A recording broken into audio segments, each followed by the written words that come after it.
Hello, crime enthusiasts, are you ready for another chilling investigation? The case of Christina and Thompson Harris. Christina and Thompson and Jason Thomas Harris, both 40, had been married for 11 years by 2014. They got married in 2003, after dating for about 5 years. In 2009, Christina and Jason welcomed their first child, which brought significant changes to their lives. Despite the daily challenges and responsibilities, they were happy to be parents. Christina took care of the house and the children, while Jason worked at a plastics factory. As the children grew up, Christina was able to contribute financially to the family by working. However, in May 2014, she had to take maternity leave because she was expecting their second child in a few weeks. On September 29, 2014, Jason chatted with Christina while at work. Christina was suffering from a cold. She had a bad cough and was not sleeping well, but she reassured her husband that she was fine. A few hours later, Jason called his wife at home but received no response, which worried him. Unable to reach Christina, Jason asked a neighbor to check on her. He explained that Christina was sick and not answering the phone. The neighbor knocked on the front door but got no answer, so she called Christina's name. Receiving no response, she decided to try the door, found it unlocked, and entered the house. When she entered the bedroom, she found Christina lying on the bed and could not wake her. The neighbor called 911 and ran out of the house to call another neighbor, a nurse. The nurse checked Christina's pulse and confirmed that she had died. Thus, on September 29, 2014, 4 months after the birth of her second child, Christina was found dead at home. When the police arrived, Jason Harris was present. He told the police and paramedics that his wife had been sick but was alive when he left for work that morning. 2 days later, the medical examiner ruled that Christina died from an overdose of a controlled substance, a finding that shocked her family and friends. Most people who knew Christina, a mother of 2, including a newborn, believed that she had never used drugs. Christina's mother, Kathy, told police that her daughter was fine when she saw her the day before she died. Police were therefore skeptical of Jason Harris's claim that his wife had a cold. According to Kathy, Christina said her marriage to Jason was complicated. Jason was unhappy with the marriage but did not want a divorce because of concerns about child support and custody. Neighbors who discovered Christina's body also provided additional information to the police. Jason reportedly told them that the night before Christina died, he had prepared cereal with milk for her, then Christina passed out and dropped the plate. Police realized that Christina's family and friends had a hard time accepting that she might be involved in drugs. Instead, police suspected that Jason Harris was involved in Christina's death. Christina's mother and sisters insisted that police test her breast milk. According to Kathy, the police ignored the request for 48 hours. However, thanks to the family's persistence, the police finally agreed to investigate. As a result, breast milk was used as evidence for the first time in Michigan history. As confirmed by Christina's family and friends, all drug tests at her workplace and at the hospital where she gave birth to her second child were negative. Her second child was only 4 months old when Christina died. Christina was breastfeeding, and Kathy confirmed that Christina was very careful about what she put into her body because she didn't want to affect her child. Christina often pumped breast milk while at work and stored it in the freezer. Some of the breast milk was left at Kathy's mother's house. They tested 3 bags of breast milk for possible drug residue. These bags were labeled with the date they were put in the freezer so Christina knew which bag to thaw first.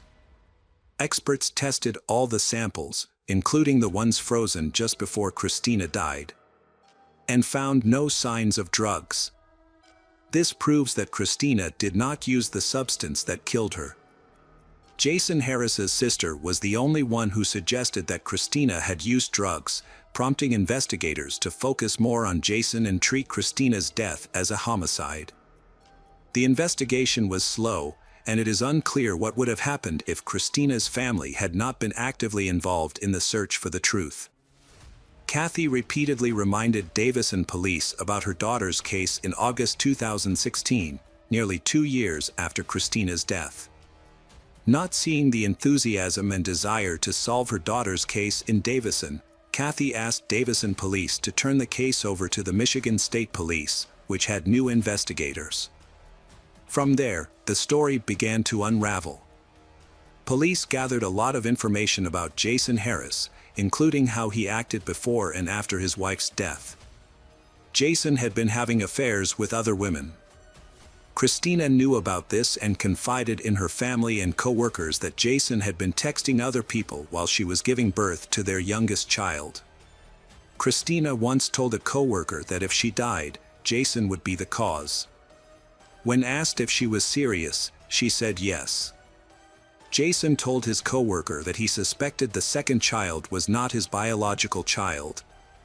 He also complained that after the birth, Christina became depressed, often stayed in bed, and did not go to work. Jason often complained about Christina nagging him.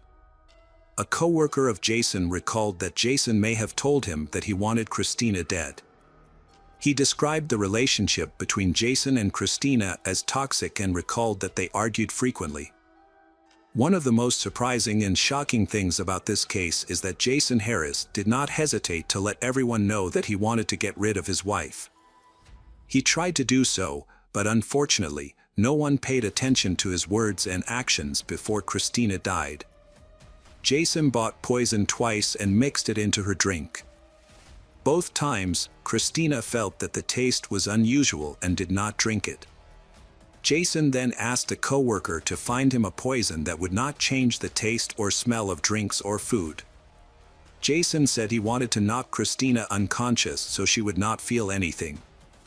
When he shared with the co-worker that Christina would not drink water because it tasted strange, the co-worker refused to talk to him further.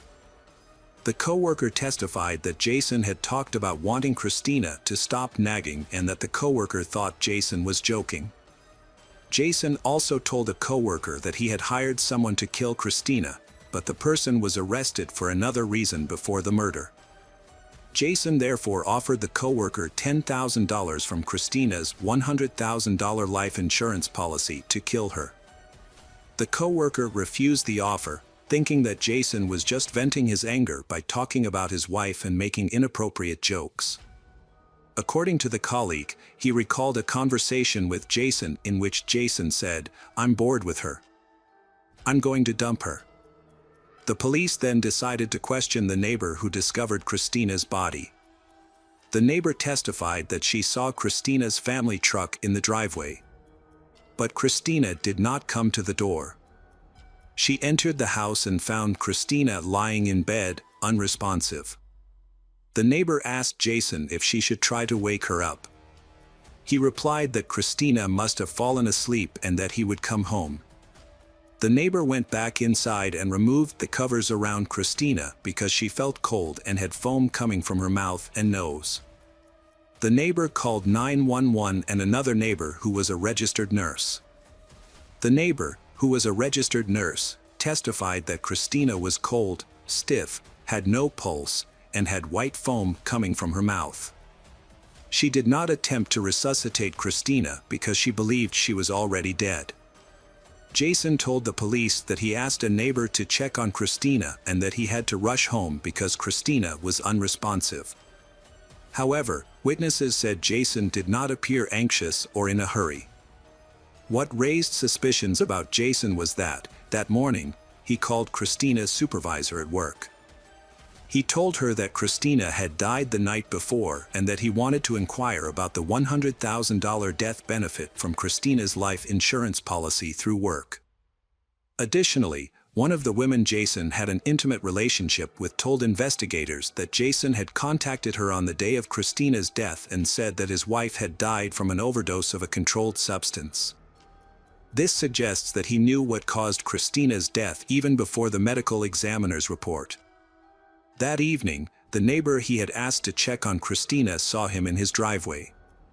She said that Jason told her that Christina was not the angel her parents thought she was and that their child would soon learn all the good and bad things about Christina. He said that Christina dropped her bowl of cereal, and he told her to go to bed. Jason also told a neighbor that his wife tossed and turned during the night and that he heard her coughing before he left for work. Jason wondered if that was her last breath. Jason told a police officer that Christina was coughing a lot when he left the house. He also told the police that Christina fell asleep eating cereal the night before she died. Finally, Jason told Christina's mother, Kathy, that before she died, Christina complained that her water tasted like chemicals. One of the main motives in this case is believed to be insurance money. Within a week of Christina's death, Jason and his mother went to Christina's workplace to inquire about the life insurance money. Additionally, Jason received a $20,000 death benefit from a life insurance policy issued by his company shortly after Christina's death. One of Jason's lovers moved in with Jason and his children. Christina's mother believed that Jason's lover moved in with him after Christina's funeral. However, Jason's neighbor testified that the lover had even moved into Jason's home before Christina's funeral. The neighbor added that Jason's adult children from a previous marriage moved into the home within days of Christina's death. Police also discovered that Jason Harris purchased a plane ticket to Rhode Island 9 days after Christina's death to visit a woman with whom he had exchanged more than 5,800 text messages. County Medical Examiner Dr. Brian Hunter submitted post-mortem blood and urine samples for laboratory testing. Dr. Hunter determined that the test results were consistent with Christina being poisoned by a lethal substance. Initially, Dr. Hunter determined that her death was an accident. Because there were no injection marks on Christina's body and investigators did not find any powder residue or rolling papers next to the bed where Christina died. In 2016, the Michigan State Police took over the investigation into Christina's death. In 2019, after Christina's family disputed Christina's cause of death, Dr. Hunter later changed Christina's death certificate from an accident to a homicide. Police charged Jason with first-degree murder, solicitation of murder, and delivery of a controlled substance resulting in death. He was denied bail. Jason's attorney, Nicholas Robinson, said his client pleaded not guilty to the charges and wanted to fight them. When he was arrested, Jason had lost his job after testing positive for drugs. Kathy's efforts to ensure that law enforcement would punish the person responsible for her daughter's death were not overlooked. Gena's County Prosecutor David Layton said that a few years ago, he began receiving Facebook messages and emails from a Davidson woman who claimed her daughter had died and that her death was not an accident. "It can't be happening," the woman told the prosecutor. She was certain that someone had caused her daughter's death. Kathy's passionate pleas caught David Layton's attention, prompting authorities to re-examine the death of her daughter, Christina. "I will never forget what she wrote in an email, 'Prosecutor, you are my last hope. This is our last chance to get justice for my daughter. Please help me,' David Layton said. At that moment and as I spoke to her this morning, I was absolutely convinced that her daughter's death was not an accident. It was the result of foul play. It was Kathy's relentless efforts to seek justice for her daughter's death that led to this situation. And those efforts paid off." The trial began in 2020. The prosecution alleged that Jason put a controlled substance in his wife's cereal bowl to kill her. He then went to work as usual, waited a few hours, and asked a neighbor to check on Christina. According to the prosecution, Jason wanted someone else to discover his wife's body in order to reduce suspicion against him. The direct evidence against Jason was overwhelming. Jason had a motive for killing Christina. He was having an affair with another woman, suspected she was cheating on him, believed the second child was not his, and was tired of her nagging. Jason did not want a divorce because he did not want to pay child support or lose custody of her. Before her death, Jason told a coworker that he wanted Christina dead.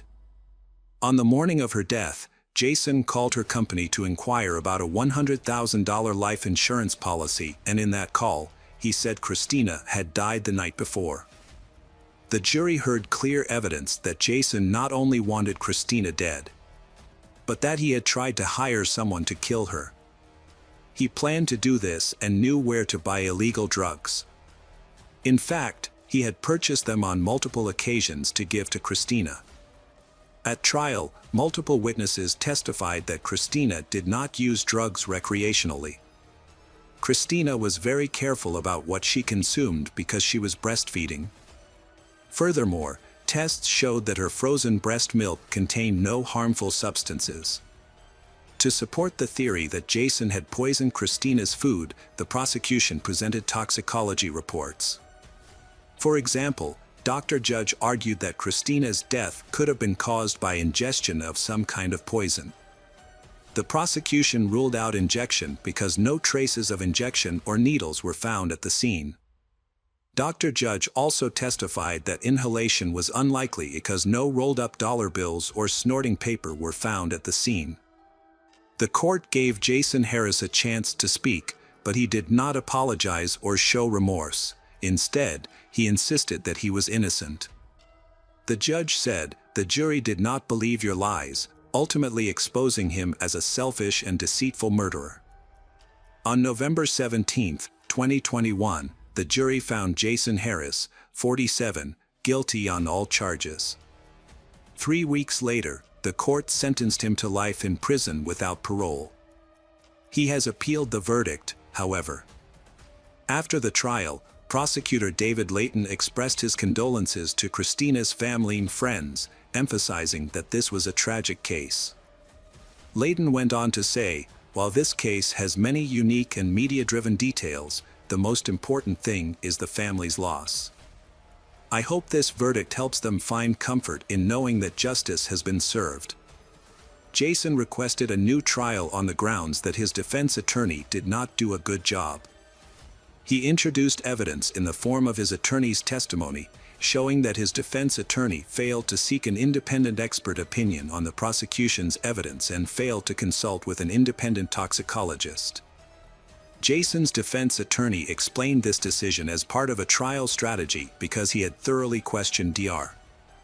Hunter and was able to show the jury that Dr. Hunter had changed his opinion about the cause of death based on information from a related civil lawsuit. In February 2024, the Michigan Court of Appeals upheld Jason Harris's conviction. He remains in prison for life without the possibility of parole. Hello friends, welcome to our channel. Today we're going to take a look at another horrible case with you, the case of Menhez Simon. Menhez Simon, a Canadian with a promising future. However, instead of attending York University to study mechanical engineering, he chose to deceive his parents and live a lie. As the expected graduation date drew near, maintaining this double life became increasingly difficult, severely impacting his mental state. This ultimately led to the tragic outcome of him murdering his entire family. In an attempt to gain attention, Menhez posted photos of his crime on his Discord channel. Initially, many believed it was a joke, but it soon became clear that the photos were genuine. Discord's anonymous features allowed Menhez to hide his true identity, making it challenging for users to uncover his real name, age, and location. In Bangladesh, a country plagued by poverty and overpopulation, many sought a better life abroad. Monarez, born in 1971, felt an insatiable desire to improve his circumstances. Despite the country's rapid development, Monarez yearned for more. He met and married Momtaz, born in India, and they shared a dream of building a better future together in Toronto, Canada. After 2 years of preparation, Monarez and Momtaz made the move to Toronto. They settled into their new life and eventually started a family. 6 years after their arrival, they welcomed a son, Menhez, followed by a daughter, Mesa, 2 years later. Momtaz and her husband Monarez were loving and dedicated parents who worked tirelessly to ensure their family's well-being and happiness. Momtaz was particularly close to their children and was known for her kindness and generosity. She spent a lot of time caring for her family and was always willing to lend a helping hand. In her community, Momtaz was a respected and well-liked figure, both in her neighborhood and among fellow Bangladeshi immigrants. Monarez was a more reserved person, but he was also highly respected in the community. He was a devout Muslim who prioritized his family's well-being above all else. As a taxi driver, Monarez was very familiar with the city of Toronto, thanks to his many years of experience. His dedication to his job earned him numerous awards, including being named the Best Employee of the Month and one of the top taxi drivers in his company. Both Momtaz and Monarez had high aspirations for their children, Melissa and Minhas. Having successfully navigated the challenges of moving to a big city themselves, they expected their children to achieve great things. They dreamed of their children securing high-paying, prestigious jobs that would bring them comfort and prosperity. After relocating from poor conditions, Monarez and Momtaz were determined to provide their children with every opportunity to succeed. They worked hard to achieve their aspirations, which led to gradual but steady success. The family's first major milestone was buying a modest house on Mowan Road in Scarborough. With careful financial planning, they then acquired 2 investment properties, one in Scarborough and another in nearby Danforth. Momtaz took charge of managing the properties, and over time, the family's wealth grew steadily.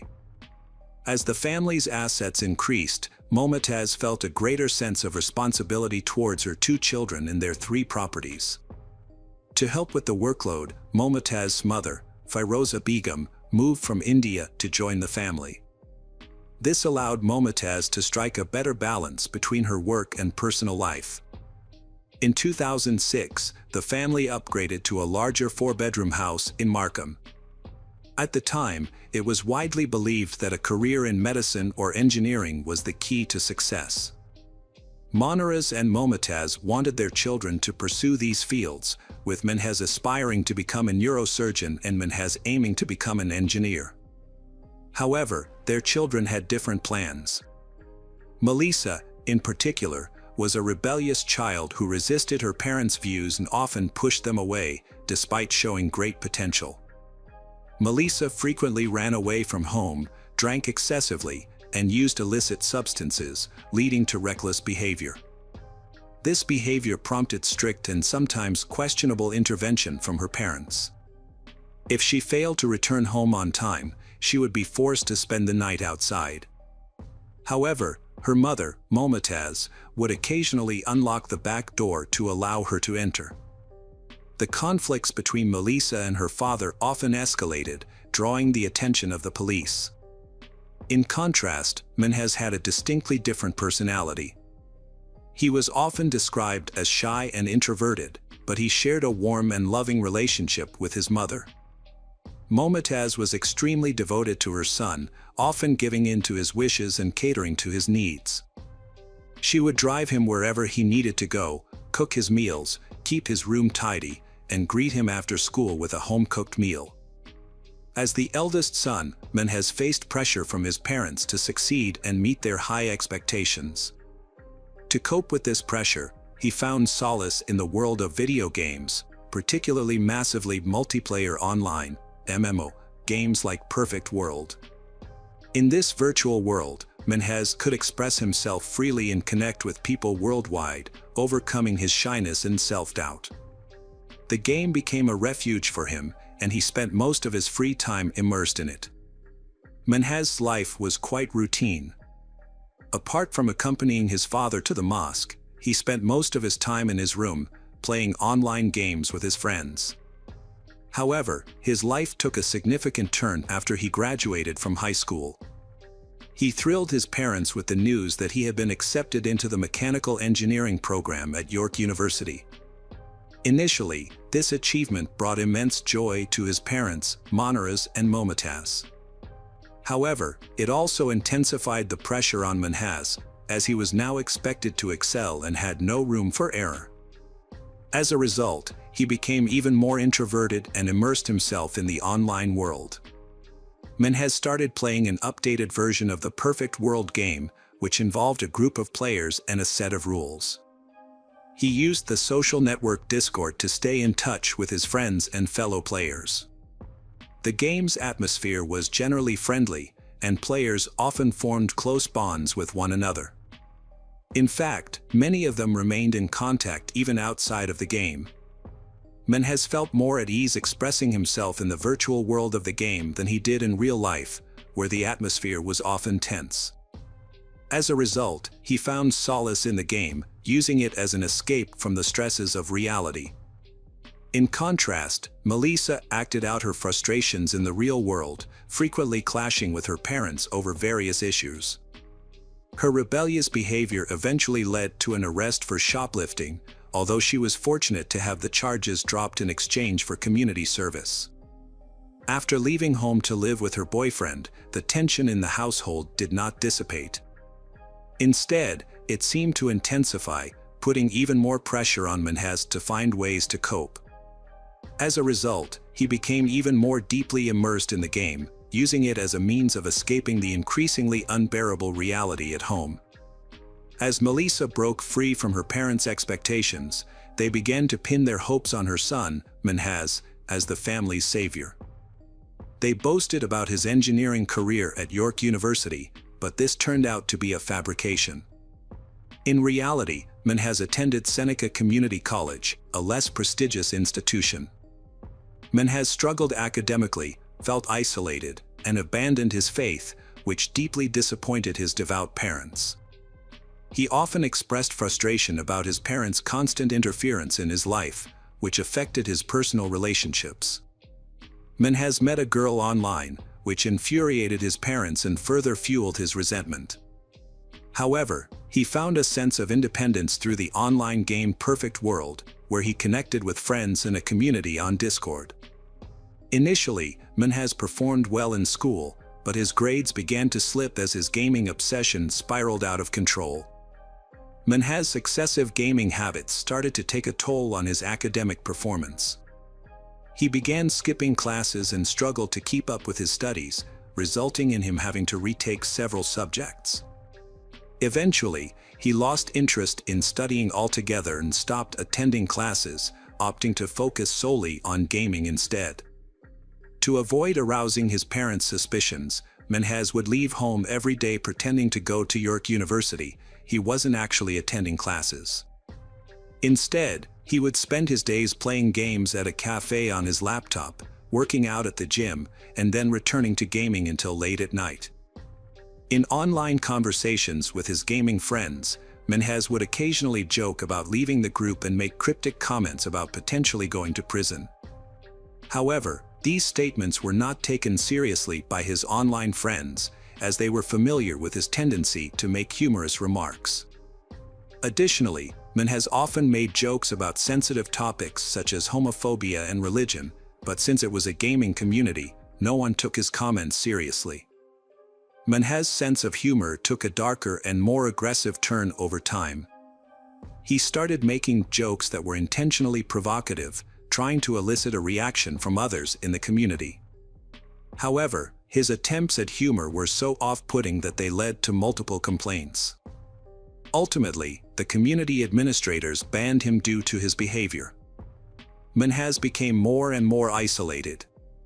In contrast, Melissa turned her life around, repaired her relationship with her parents, and even gained admission to York University.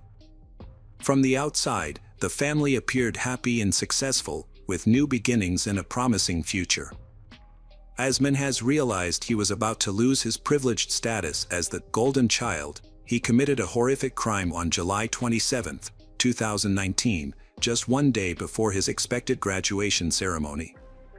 On that day, the family was preoccupied with their daily routines. Minhas' mother and grandmother went about their usual schedule, attending a daybreak event, unaware of the impending tragedy.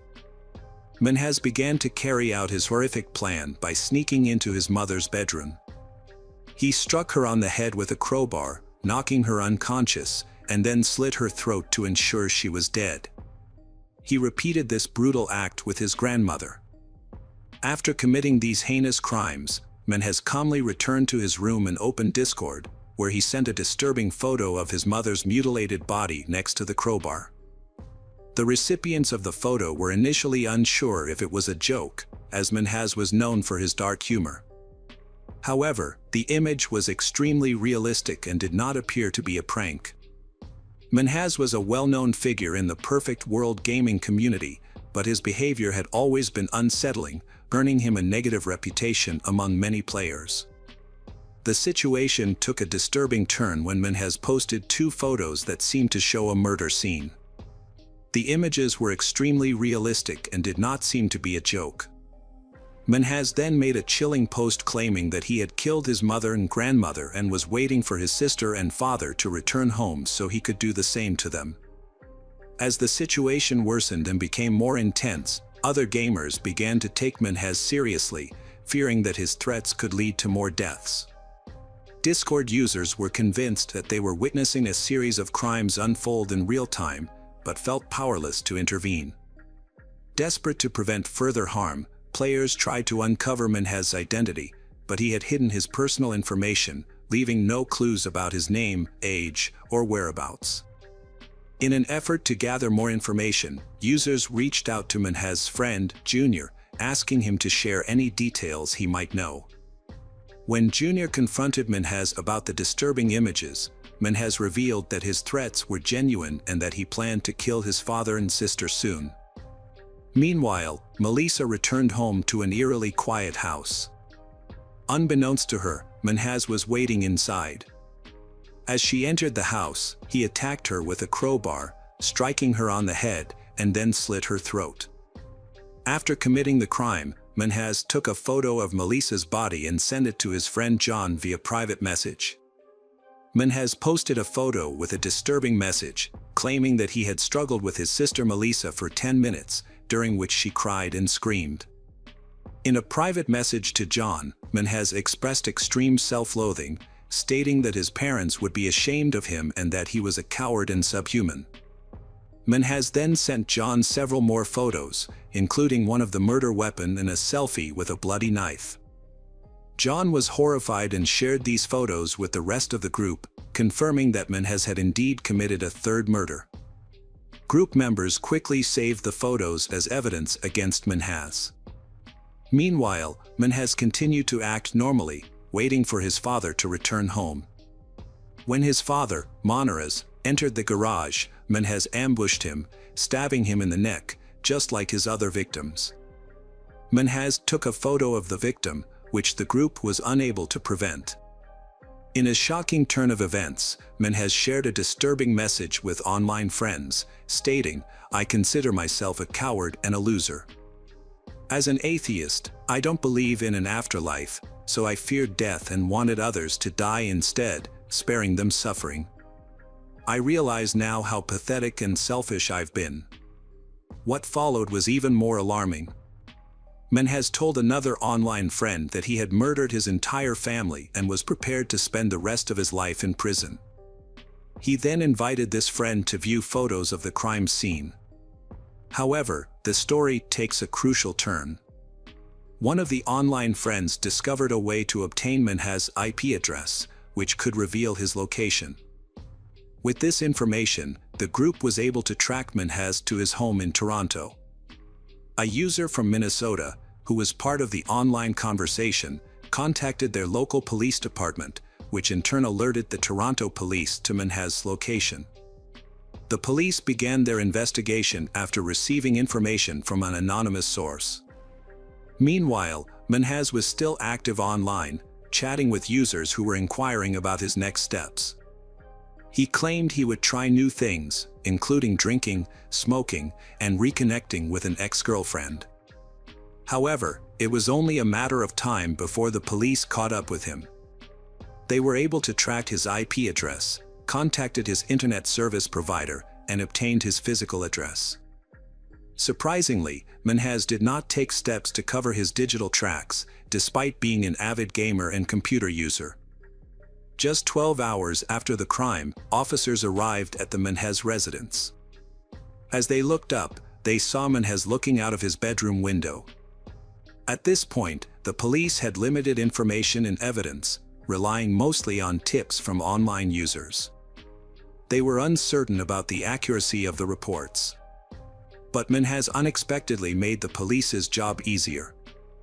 After posting a farewell message on Discord, announcing that the police had arrived, he voluntarily went downstairs, opened the door, and surrendered to the authorities.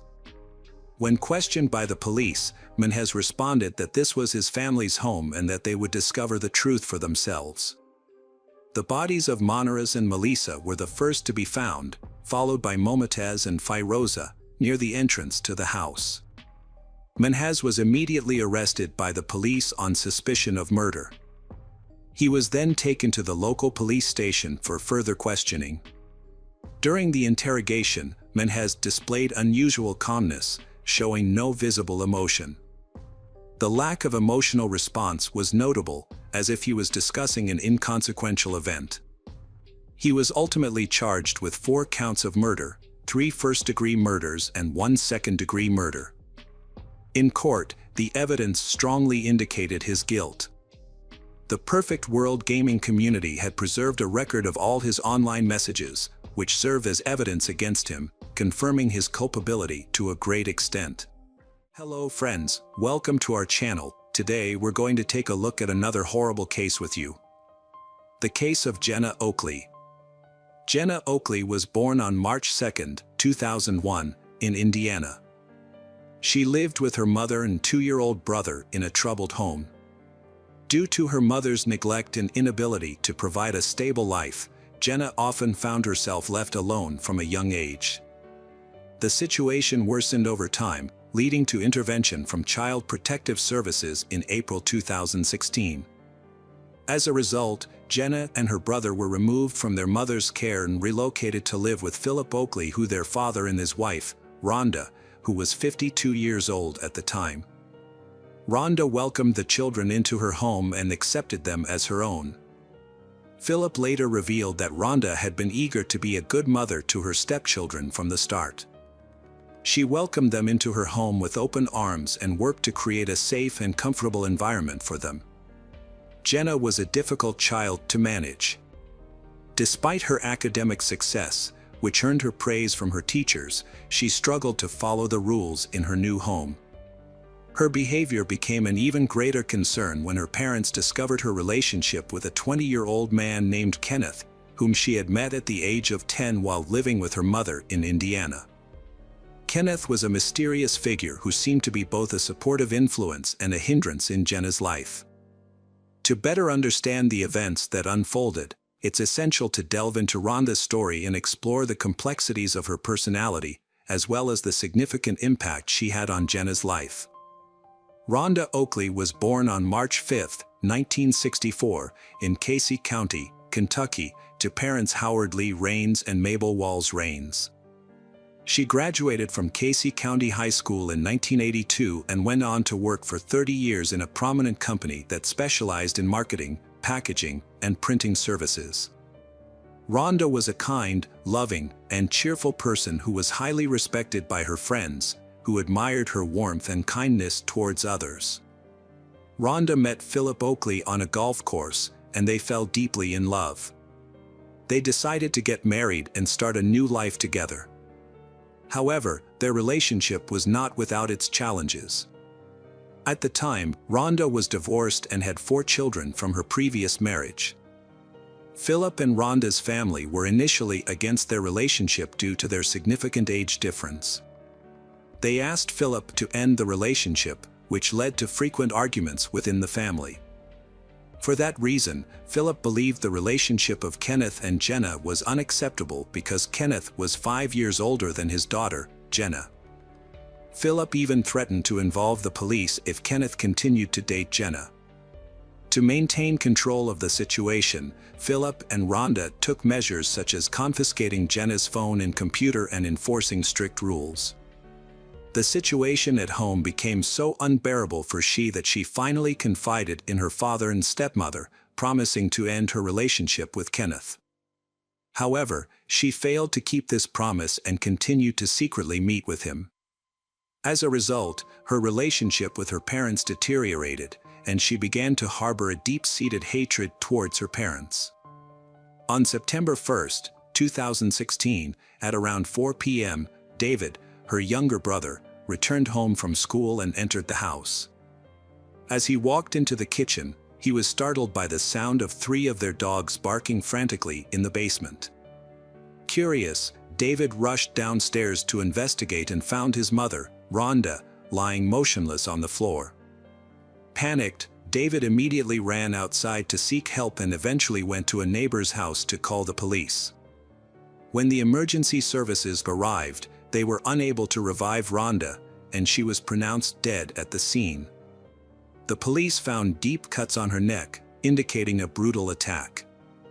Initially, the police suspected a robbery, but upon further investigation, they discovered that nothing in the house had been stolen or disturbed.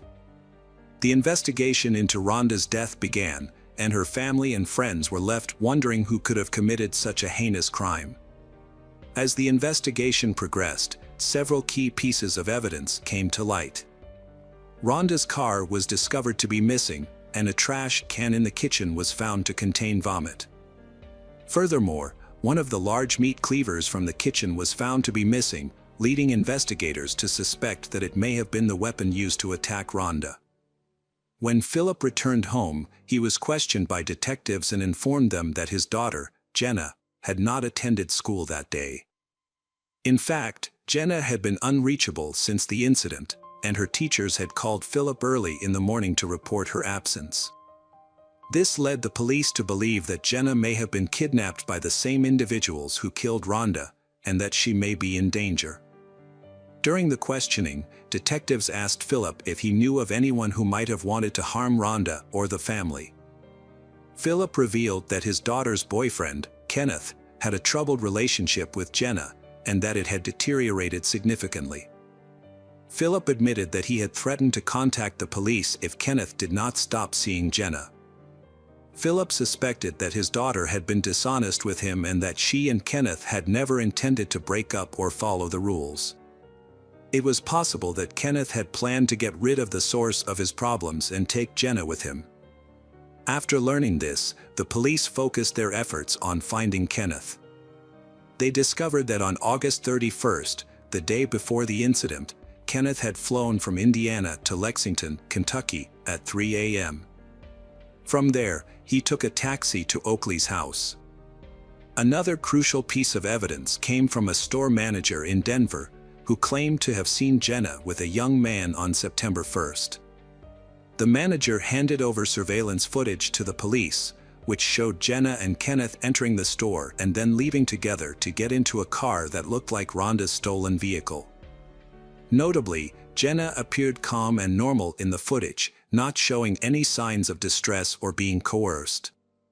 Her behavior led investigators to dismiss the possibility that she was being held against her will and raised suspicions that she might be involved in a crime against her stepmother. A search of Jenna's room later revealed a diary that confirmed these suspicions. The diary exposed a deep-seated hatred that her family seemed to be unaware of. Jenna wrote about her ongoing feelings for Kenneth, with whom she had maintained contact despite promising to stay away. Interspersed with these entries were expressions of resentment towards her family members, which grew increasingly disturbing over time. Jenna wrote in her diary that she intended to kill her father, stepmother, and brother to prevent them from ever separating her from Kenneth again, allowing her to be with him without interference. She outlined a specific plan and timeline to carry out these actions. When her father, Philip, read her words, he was overcome with shock and fainted. He struggled to comprehend that his daughter would not only conceive of such a heinous act, but also possessed the determination to make it a reality. Jenna had a plan to kill her family members. First, she intended to kill her father between 4 o'clock and 5 a.m. by luring him to the basement and stabbing him in the neck. Her next target was Rhonda, whom she planned to kill in her bedroom between 6 o'clock and 8 a.m. using the same knife. After that, she planned to kill her brother David in his room. The police discovered Jenna's diary at the start of their investigation, which became the primary evidence against her. Meanwhile, Philip gave the police Kenneth's phone number, allowing them to track and apprehend Kenneth and his girlfriend. On September 4th, 3 days after the crime, investigators located the fugitives in Tucumcari, New Mexico. The police informed local authorities about the case, who quickly located Rhonda's stolen car near a hotel where Kenneth and Jenna were staying. They were arrested and transported separately to a New Mexico detention center, awaiting extradition. However, a search of the car did not yield the weapon used in the attack on Rhonda. Kenneth chose not to face trial. He attempted to take his own life in his cell by hanging himself and wrote a letter. Officers found him and rushed him to the hospital, where he was in critical condition. In his letter, Kenneth claimed responsibility for the crime and stated that he and Jenna acted according to his plan, attempting to take the blame to absolve her. The authorities kept Kenneth's attempt on his own life and his confession from Jenna for a time, deciding it was best she didn't know while being transported to Kentucky. They wanted her to give her own testimony without being influenced by Kenneth's actions. Upon arriving in Kentucky, Jenna also confessed to the crime, providing the police with a detailed account of her actions. According to Jenna, on the day before the crime, Kenneth visited her at her house. They met early in the morning, which is why Jenna didn't attend school that day. They spent the entire day together. Rhonda arrived home around 3 p.m. and encountered Kenneth in the basement. This encounter sparked an argument between Rhonda and Jenna, which eventually turned violent. The violence escalated to the point where Jenna attempted to strangle Rhonda by grabbing her neck. Kenneth then intervened, taking over from Jenna. He grasped Rhonda's throat with such force that she soon lost consciousness and fell to the floor. Once Rhonda was unconscious, Jenna took a kitchen knife and inflicted fatal wounds on her neck, leading to her death. Witnessing the scene caused Kenneth to become ill, and he vomited into a trash can. When questioned by the police about the knife used in the crime, Jenna stated that she and Kenneth had disposed of it during their escape. They had wrapped the knife in a bag and thrown it away at a fast food restaurant.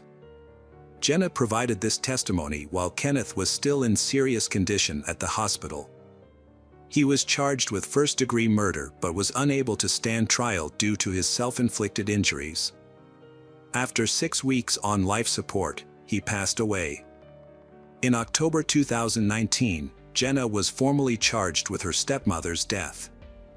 The charges alleged she either caused the death or collaborated with someone else. She also faced a theft charge.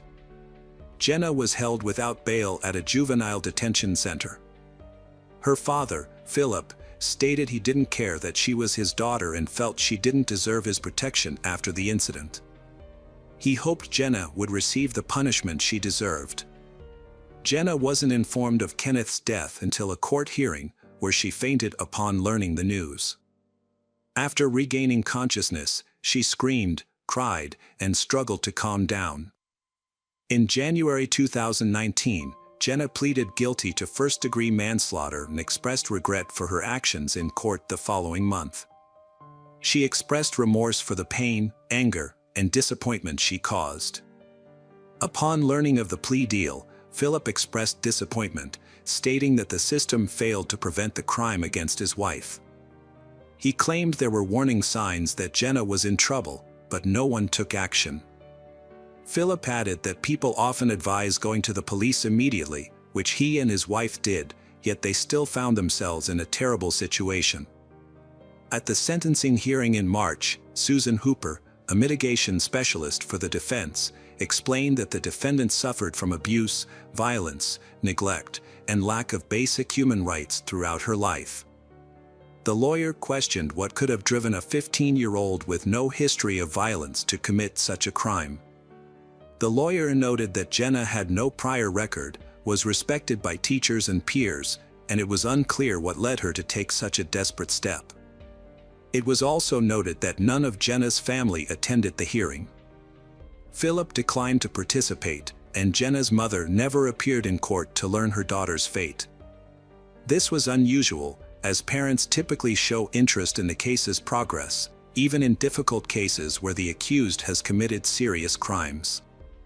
The lawyer, Susan, gathered extensive evidence and records showing that Jenna was abandoned by her mother, Christ, who neglected her well-being. Susan conducted an in-depth examination of Jenna's early life by reviewing child care and medical records in Indiana and Kent. She also interviewed various individuals who knew Jenna, including neighbors, family friends, caregivers, teachers, school counselors, and her older half-sister. The sister's testimony was particularly relevant, as she had lived with Jenna for several years. According to the sister, they never had a stable or safe home environment. After Christ's divorce from Philip, she started working at a local Indiana prison, where she became romantically involved with an inmate. She eventually posted bail for him, and he moved into their home. This marked the beginning of a nightmare for Jenna, who was only 3 years old at the time. The man consistently robbed them and brought other women into the house, all while Jenna and her brother were present. A neighbor contacted Child Services after discovering that Jenna's family home was infested with rats and that the young children were being left alone all day. When a social worker visited the home, she encountered a hostile mother who refused to let her inside. Upon eventually gaining entry, the social worker was met with a horrific scene. The house was filled with rotting food, piles of trash, rat droppings, and human waste. The kitchen was overrun with unwashed dishes, covered in mold and infested with rodents and insects, including a large number of cockroaches and fleas. The children were living in deplorable conditions, with no regard for their safety. They had unrestricted access to medications and other hazardous substances, further endangering their well-being. Despite efforts to improve their situation, relocating Jenna and her younger brother to live with their father in Kentucky did not alleviate their problems. Susan stated that Philip and Rhonda neglected them, forcing Jenna to sleep in an unclean basement. However, the lawyer countered that Jenna had simply moved from one unstable home to another. Prosecutor Richie Borms presented evidence during the hearing, demonstrating that Philip made every effort to provide for the children's needs and create a good home. Despite the defense attorney's claims, Borms argued that if abuse or neglect had occurred, child care services would have been notified by Jenna's neighbors, friends, or teachers. Furthermore, the prosecutor inquired if the defense attorney was aware of Jenna's relationship with Kenneth and the fact that her parents disapproved of they. The defense attorney stated that Kenneth was the only person who genuinely cared for the accused, Jenna. According to the defense, Jenna's past experiences had left her with unmet emotional needs. She was searching for someone to provide her with the love and care she had always lacked, and having lost that person, she was now devastated. Defense attorney Anthony Lee Tainer presented scientific documents to justify Jenna's behavior. The articles explained how the child abuse Jenna suffered at a young age had negatively impacted her psychological development. Anthony told the court that his conversations with Jenna led him to believe that she lacked parental love and that her strained relationship with her mother contributed to her inappropriate relationship with Kenneth. Jenna supported this statement by reading a letter in which she expressed her deep regret and apologized to her family for her actions. She acknowledged the pain she had caused Rhonda's family and friends and claimed that she had since become a completely different person, distinct from the Jenna who committed the crime. When Philip stepped up to the podium, the atmosphere in the hall became tense. He and his daughter were visibly anxious about the impending conversation. Philip approached Jenna, looked her straight in the eye, and asked what had driven her to commit such a serious offense. He reminded her that as her father, he had always treated her with respect, and that Rhonda had never spoken ill of her or caused her harm. Philip explained that when they took Jenna in, it was to give her a better life, and that Rhonda had cared for her like her own daughter. However, Philip acknowledged that Jenna had been a challenging teenager, and that he and Rhonda had discussed sending her to a specialized institution to help her get back on track. Philip also shared his concerns about Jenna's relationship with Kenneth, describing him as a predator who had taken advantage of his underage daughter. Philip revealed that when he discovered Jenna and Kenneth were still in contact despite being forbidden from doing so, he reported Kenneth to the police and warned him to stay away from Jenna, threatening legal action if necessary. Philip turned to his daughter, visibly shaken. He condemned her crime as unforgivable, citing Rhonda's exceptional character as a wonderful woman and mother, unmatched by anyone. He emphasized how Jenna's actions had devastated not only Rhonda but also others. Philip then questioned why Jenna planned to harm him and her brother, arguing that she was not a victim, but rather someone influenced by circumstance.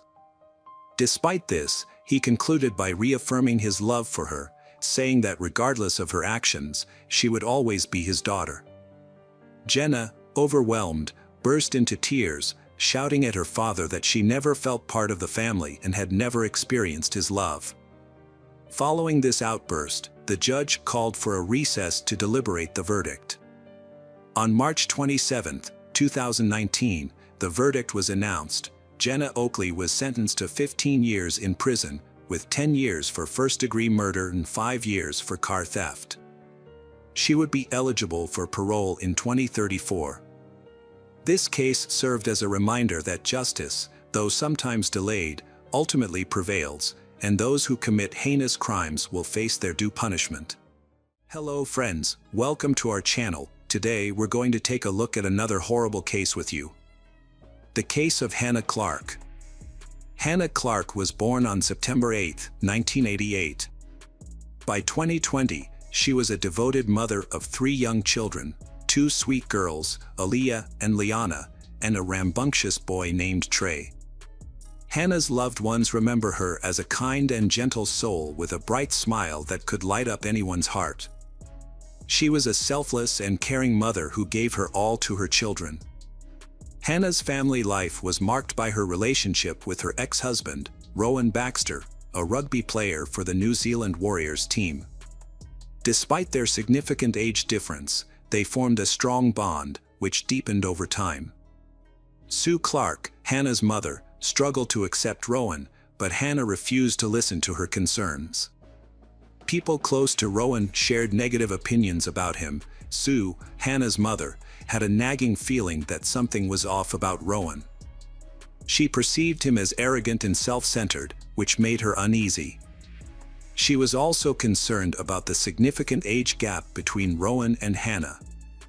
When they first met, Hannah was a recent graduate, while Rowan was 31 years old.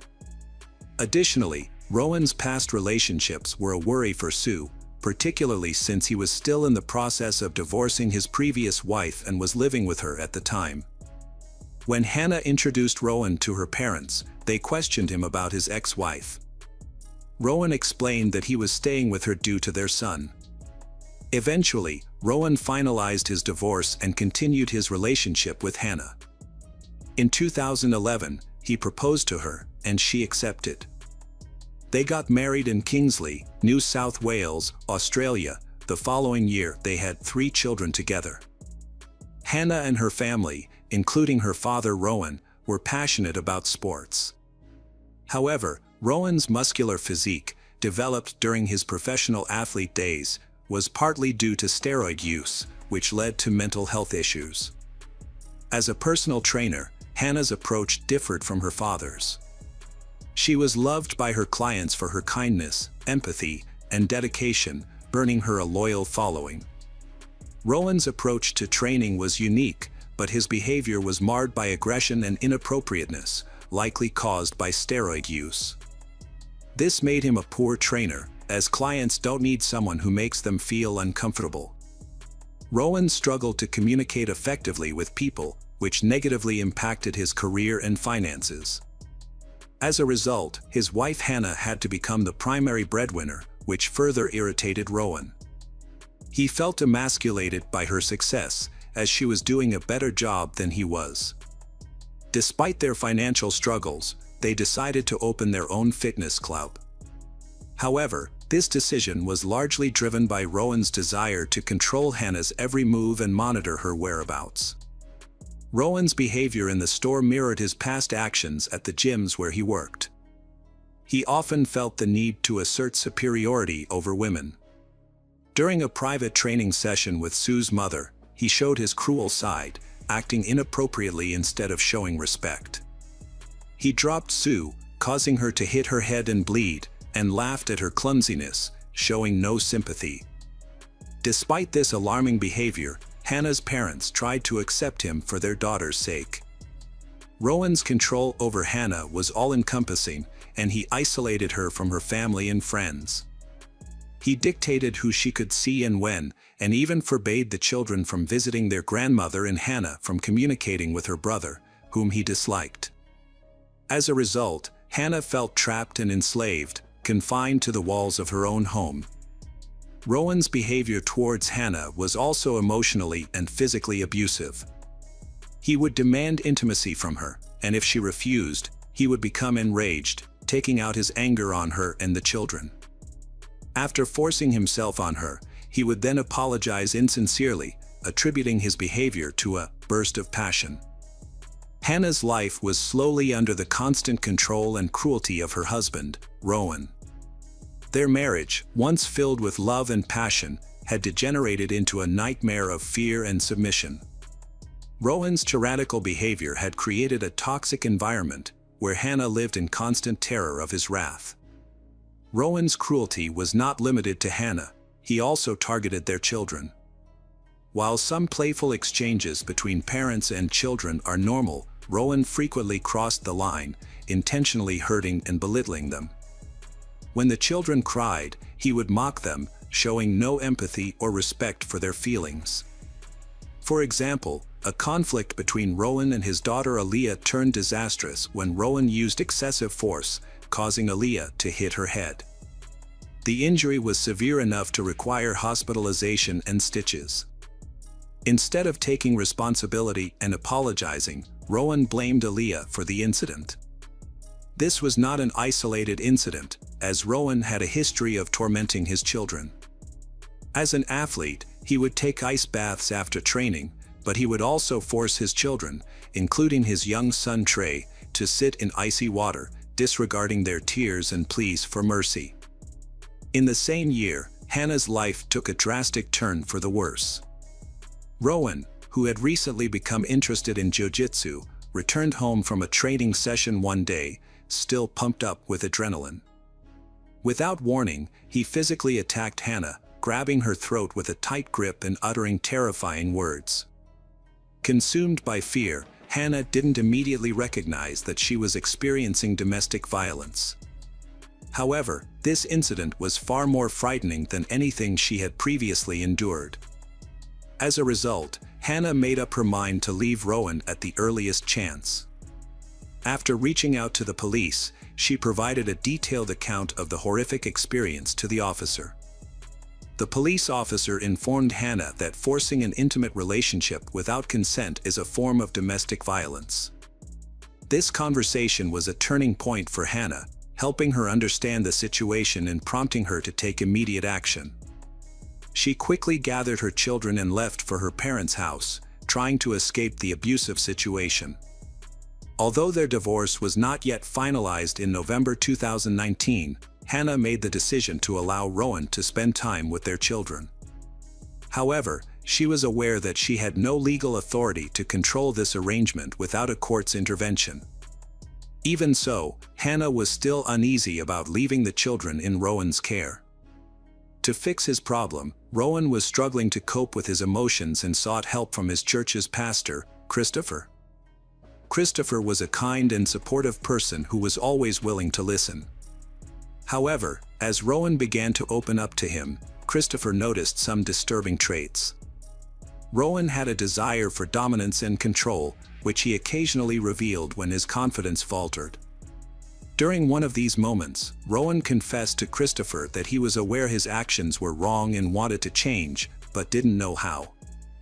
Rowan's admission was a crucial step towards reform, and Christopher's guidance could have been instrumental in helping him. However, before progress could be made, a shocking event occurred. Hannah and her children were walking down the street when Rowan suddenly appeared out of nowhere, grabbed their daughter Lion, and disappeared. Hannah's life was turned upside down by unbearable anxiety and fear for her daughter Lion's safety. For 2 agonizing days, she had no idea where Lion was, and her distress grew by the minute. Hannah turned to the police, who launched a search and eventually found Lion safe and sound with her father. Although Lion was unharmed, the traumatic experience left a lasting impact on Hannah. The police, recognizing the danger that Hannah and her children faced, urged her to file a police report against her ex and obtain a protection order. However, despite the problems her ex, Rowan, had caused, he still had joint custody of the children, which he used to continue manipulating and abusing Hannah. After a meeting with Rowan, the children were returned to Hannah's parents. However, before leaving, Rowan attempted to humiliate Hannah by displaying pictures of her in her underwear on his car, in plain sight of their children. Hannah, enraged, tried to remove the photos, but Rowan responded violently. He grabbed her shoulder, twisted her arm, and punched her in the face, splitting her lip. The attack was only stopped when Hannah's mother, Sue, intervened. As Rowan drove away, he yelled insults. Hannah, traumatized, immediately reported the incident to the police, as it was a clear violation of the protection order. Unfortunately, the authorities were unable to respond in time, which ultimately led to a tragic outcome. It was a typical morning on February 19, 2020. Hannah grabbed her car keys and left her parents' house to drop off her 3 kids at kindergarten. Hannah and her children got into the car, but before they could leave, Rowan jumped in, causing Hannah to become frightened for their safety. She tried to calm Rowan down, but he was furious and began yelling threats and ordering Hannah to start the car and drive away. Hannah carefully drove off, trying not to escalate the situation. As she turned onto Raven Street, the car stopped. In a desperate and vengeful act, Rowan grabbed a canister of gasoline from under the car seat and drenched Hannah and her children with it. Michael ZCK, who happened to be nearby, witnessed the horrific scene. He said that earlier that morning, he had heard a car pull up outside his house. Hannah, frantic and pleading for help, screamed that Rowan was trying to kill her and pouring gasoline all over them. As Hannah begged for mercy, Rowan refused to let her go, his face twisted in a rage. Michael rushed to the car and was met with Rowan's emotionless face, holding a lighter in his hand. In the next moment, the car erupted in flames. The explosion was followed by blood-curdling screams, a deafening ringing, and then an eerie silence. Luckily, Hannah had narrowly escaped the inferno, but was left with severe burns and bleeding. Frantically, she pleaded for assistance, not for her own suffering, but for her children who remained trapped in the blazing car. A car happened to drive by, and a doctor who was not on duty stopped to offer assistance. Seeing Hannah's distress, the doctor rushed to her side. Meanwhile, Michael intervened quickly, grabbing a hose from his house to try and extinguish the flames. However, the fire was too intense, and it engulfed the entire car, leaving no hope of rescuing the children. The doctor and Michael yelled at Hannah to take cover and get away from the fire, but she was too consumed by grief to hear them. With growing desperation, Michael rushed to the car to rescue the children, but the intense flames and scorching heat thwarted his efforts. Hannah lay on the road, her body badly burned, repeatedly begging for someone to save her children. At that moment, no one grasped the full extent of the tragedy. Hannah's body was severely burned, with over 97% of her skin damaged, except for her feet. Despite her excruciating pain, Hannah's thoughts were consumed by her children, who were now left vulnerable and unprotected. Hannah's badly burned body left police doubting her survival chances. Yet, she refused to give up. With fierce determination, she provided a crucial testimony. Police officer Angus Cook carefully recorded every word Hannah spoke as she struggled to recount the events leading up to her tragic situation. With great difficulty, Hannah managed to name her ex-husband, Rowan Baxter, as the person responsible for her ordeal, and provided a detailed account of what had happened. As Hannah's voice grew weaker and her body frail, Officer Angus remained by her side, offering words of encouragement and praise for her bravery. He reassured her that she had already done enough and that everything would be okay. Hannah was on the brink of death, yet she didn't fully grasp the horror unfolding around her. When questioned about whether Rowan had threatened her earlier, she replied that he hadn't. As doctors approached to alleviate her suffering, she lost the ability to speak. Meanwhile, Rowan Baxter's behavior was erratic. Despite suffering severe burns covering 80% of his body, he managed to exit the car unassisted.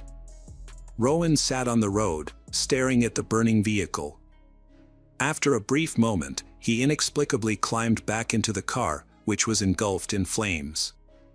A witness, putting their own life at risk, attempted to extinguish the fire at the back of the car. It was then that Rowan retrieved a knife from the vehicle and began to chase people away, preventing them from putting out the flames. The children, trapped in the burning car, had little chance of survival. Nevertheless, bystanders refused to give up their efforts to save them. Rowan refused to let anyone approach the car, claimed them to a horrific death. In a final, selfish act, he stabbed himself with the knife. Despite her own life-threatening injuries, her primary concern was for the health of her children and her desire to reveal the truth. Tragically, Hannah passed away in the hospital on the same day, at the young age of 31. Hannah was a victim of severe domestic violence, which also affected her children. She fought tirelessly to protect her family from their abuser, but sadly, her efforts were ultimately unsuccessful. Throughout her daily struggles, Hannah showed immense courage, standing up for her loved ones despite the numerous challenges she faced. For days later, a massive gathering took place to pay tribute to Hannah and her children. A lasting memorial, Hannah's House, was also created in Camp Hill, where a tree planting ceremony was held in her honor, accompanied by a plaque that tells the story of her life. Hello friends, welcome to our channel. Today we're going to take a look at another horrible case with you. The case of Vashti Seacat. Brad Seacat was born on March 3, 1976, in Kingman, Kansas, to Janet Seacat and her husband, whose identity and background remain undisclosed due to a previous marriage. Janet had a son, Robert, from a prior marriage, making Robert Brad's older half-brother. The Seacat family has a history of good law enforcement, leading to a strict and disciplined home environment. Although details about Brad's childhood are scarce, it is known that he attended high school in Kingman. Brad was physically strong and athletic, which led him to participate in high school wrestling and bodybuilding. His efforts paid off as he excelled in inter-school tournaments, often taking first place and gaining recognition as a star wrestler and prominent figure in his school. At 16, Brad met Vashti Seacat at a major wrestling competition at the Kansas City Coliseum. Vashti was born on March 21, 1977, in Argonne, Seward County, to Julie Hosteler and Clinton Forrest. She was the third of 4 children, with an older brother, Rich, and sister, Catherine, and a younger sister, Tyler. Vashti was a social person with many friends, but she struggled with feelings of inadequacy. However, this didn't hold her back from becoming a cheerleader for her school's wrestling team. She enjoyed watching the team win and attended every match, including the one where she met Brad. Brad was immediately smitten with Vashti and asked her out. Impressed by his confidence, she accepted, and they felt an instant connection at their first meeting. From that moment on, they were inseparable. After high school, Vashti attended a university, while he followed in his family's footsteps by enrolling in the police academy. As a result, they spent less time together, which caused Brad was starting to exhibit controlling and possessive behavior. Over time, Brad's growing jealousy became unbearable for Vashti, and she eventually ended the relationship. Although the breakup was not dramatic or traumatic, it marked the end of their romance. After graduating from the police academy, Brad joined the sheriff's department in Sedgwick County, a short distance from Kingman. Despite his professional accomplishments, he couldn't shake off the feeling of emptiness. He still had strong feelings for Vashti, and his love for her lingered deep within him. Brad didn't abandon his dream of reuniting with Vashti, and as soon as the chance presented itself, he visited her. His words struck a chord with Vashti, who sensed his sincerity, possibly due to his devotion to faith or genuine affection. This led her to decide to return to him. Overjoyed by her decision, Brad hastily approached Vashti's family to express his true intentions and request her hand in marriage. The Seacat family was thrilled to hear the news, convinced that their marriage would be a successful one. The wedding took place in 2004, after which Brad and Vashti settled in a neighborhood in Kingman. As they began building their new life, they befriended Monty Weldon, a friendly neighbor who frequently invited them to backyard barbecues. Brad's unpleasant behavior causing problems due to his controlling personality. However, when Vashti became pregnant, their issues appeared to fade away. In 2006, they welcomed their first son, Brandon, and 2 years later, their second son, Bronson. Although Brad was a loving father, he sometimes had a rough way of interacting with the children, especially during playtime. He treated the children like adults and occasionally showed a more aggressive side. Brad's behavior was concerning. He once beat a prisoner by hitting his head against a concrete wall, causing a fractured skull and brain damage. The prisoner later died from his injuries. Brad was sued for using excessive force, but his boss, Sheriff Gary Steve, supported him, and the charges were eventually dropped. The prosecutor's office and the Kansas Bureau of Investigation dismissed the complaint, clearing Brad of any wrongdoing.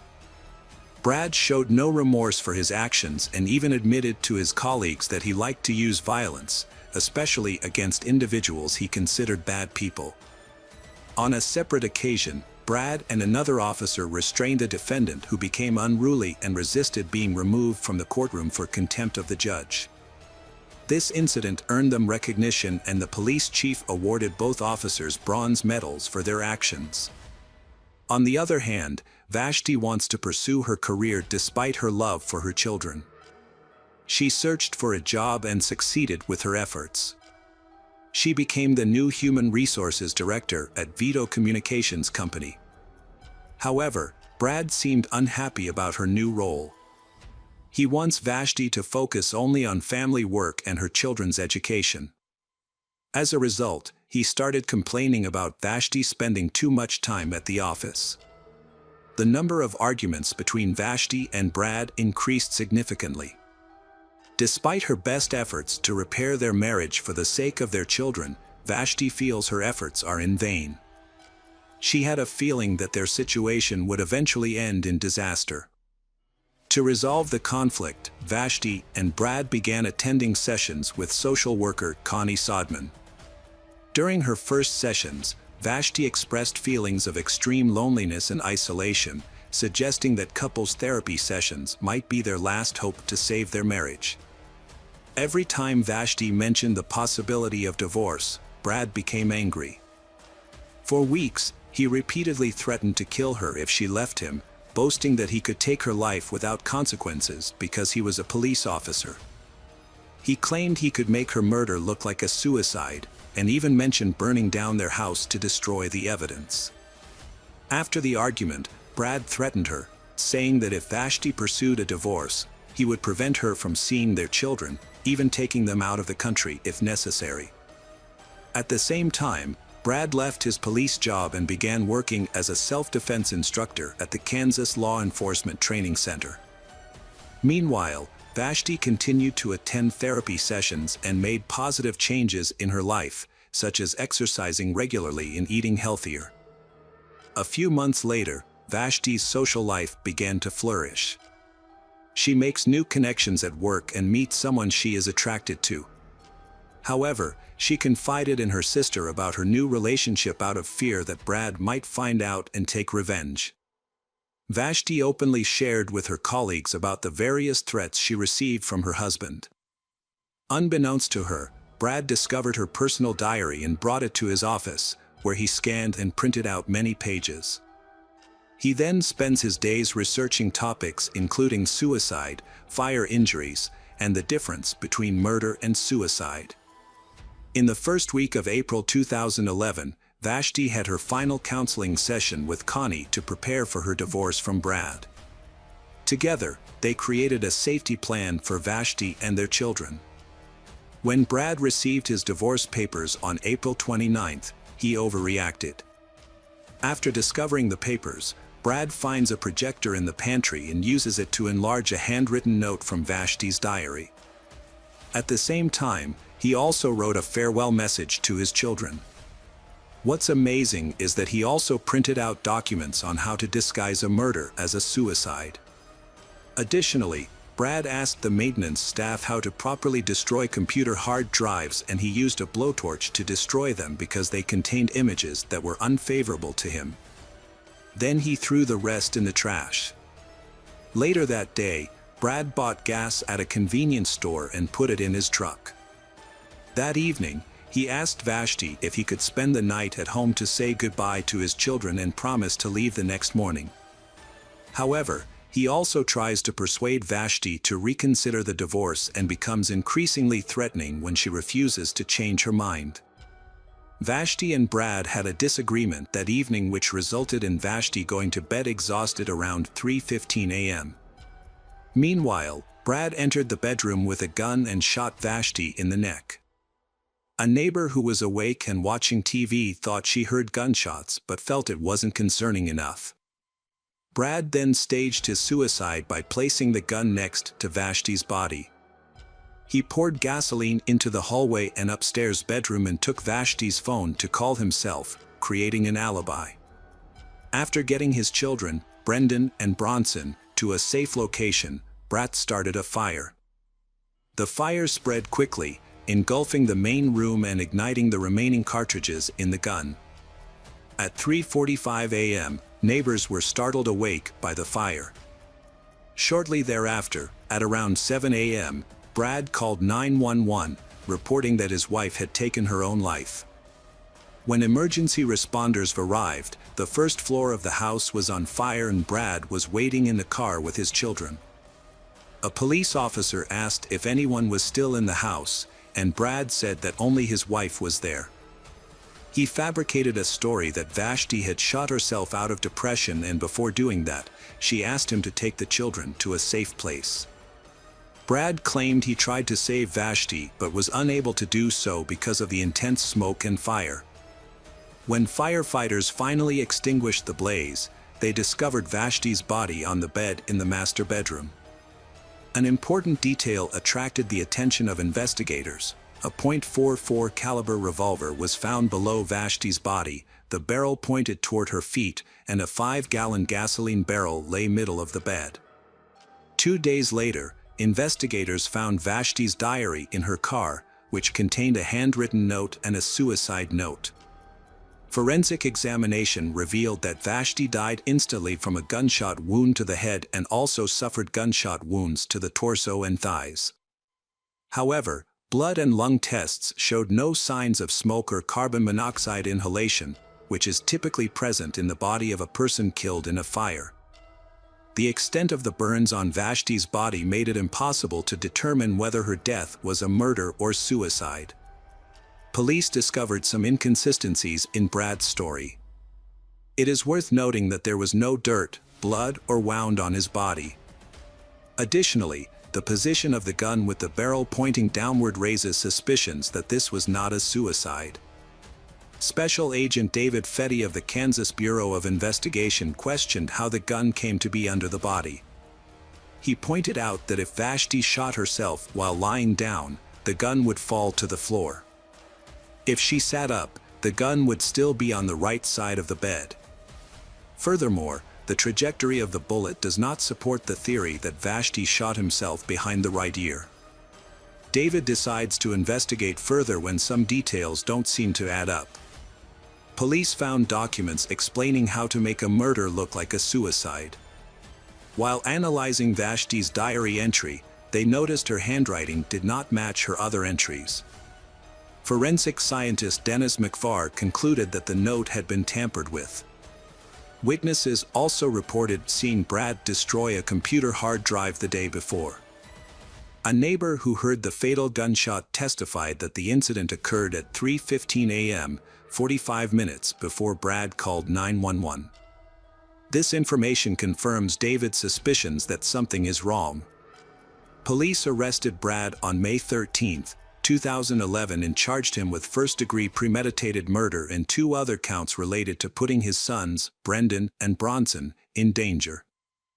During interrogation, Brad claimed that Vashti felt insecure and depressed because of their troubled marriage and his threats to take the children away.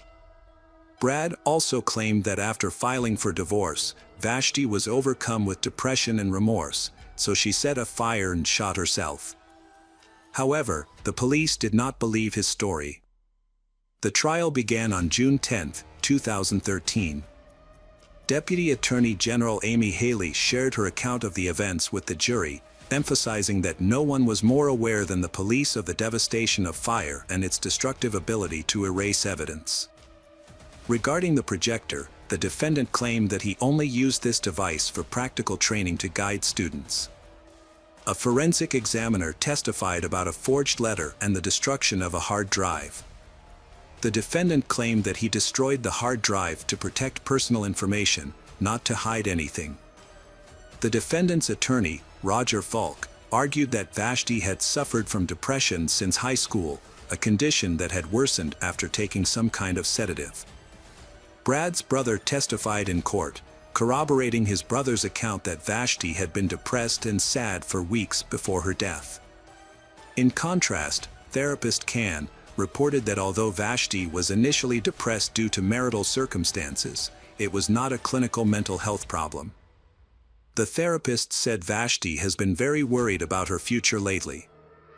Vashti's brother also recounting the emotional turmoil Vashti's children had endured as a result of their parents' circumstances. The prosecution portrayed Brad as a manipulative person who used his police powers to distort the truth. Yet the defense repeatedly argued that Vashti's death was a suicide and pointed out that even the medical examiner could not determine the cause of her death. Brad testified in his own defense, describing himself as a loving husband and devoted father who was saddened by his wife's desire for a divorce.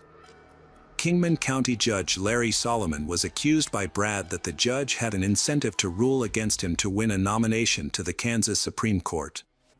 However, the jury ultimately found Brad guilty of premeditated murder.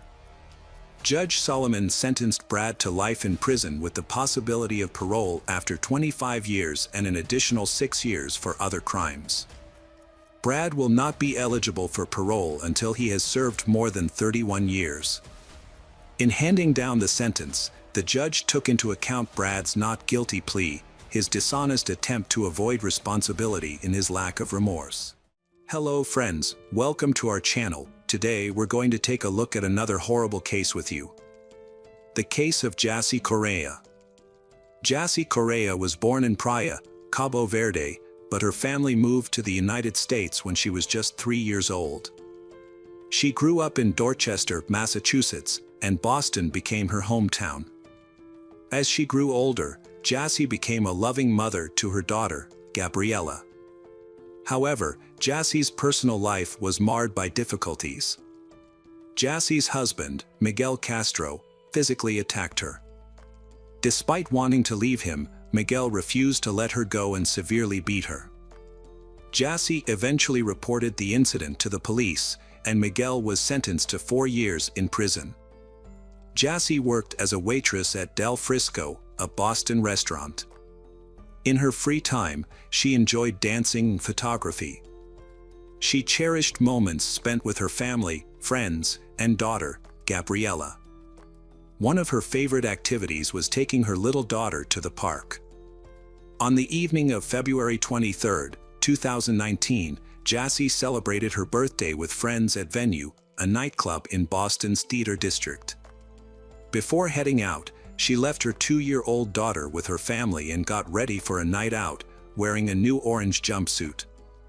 They had spent the evening dancing and drinking champagne at a nightclub. When the club closed, Jassy and her 2 friends stepped outside, but they eventually went their separate ways, leaving Jassy alone. She never made it home that night, and her phone was turned off, with all calls going straight to voicemail. For 2 days, Sunday and Monday, there was no news from Jassy. No one had seen her since she left the nightclub on Sunday morning. On Tuesday, February 26th, Jassy's father, Juan Correa, and one of Jassy's friends went to the police station to report her disappearance. The police immediately launched an investigation. The detectives' first priority was to determine where Jassy went after leaving the nightclub. Jassy's family and friends distributed flyers around the city, hoping someone might have information about her whereabouts. The detectives also interviewed Jassy's friends who were with her that night, but they didn't know where she had gone after leaving the club. According to her friends, Jassy had planned to head home after saying goodbye. To gather more information, the police interviewed witnesses and reviewed CCTV footage from cameras inside and outside the nightclub. One recording showed Jassy on the sidewalk on Tremont Street, near the nightclub, talking to several people at 2:14 a.m. This was after she had left the club. The footage revealed that Jassy, who appeared to be intoxicated, mistakenly got into an Uber she hadn't ordered. The driver, unhappy about the mix-up, argued with her and eventually pushed her out of the vehicle. After being forced out of the car, Jassy continued to argue with the driver.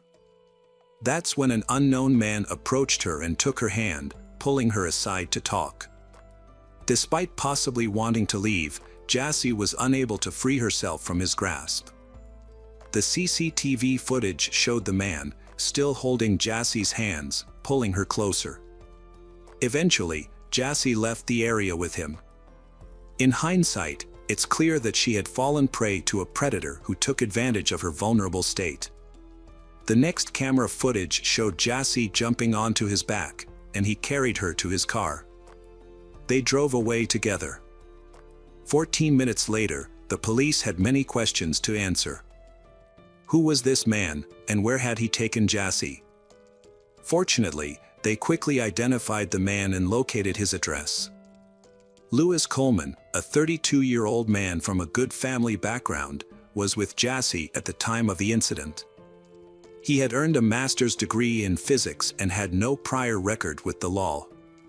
Notably, there was no information in the police database about Louis owning a car. However, his mother, a resident of California, was the owner of a 2016 red Buick, which matched the type of vehicle involved in the incident with Jassy. Louis lived in Providence, Rhode Island, about 50 miles from the Venue nightclub where he was last seen with Jassy. When police arrived at his home, they found that Louis was no longer there.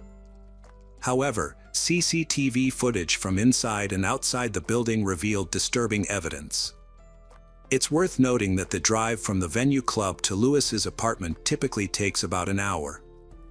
Since Louis returned to his apartment at 4:15 a.m. on Sunday, approximately 2 hours after he was seen leaving with Jassy, it's likely that he stopped somewhere along the way.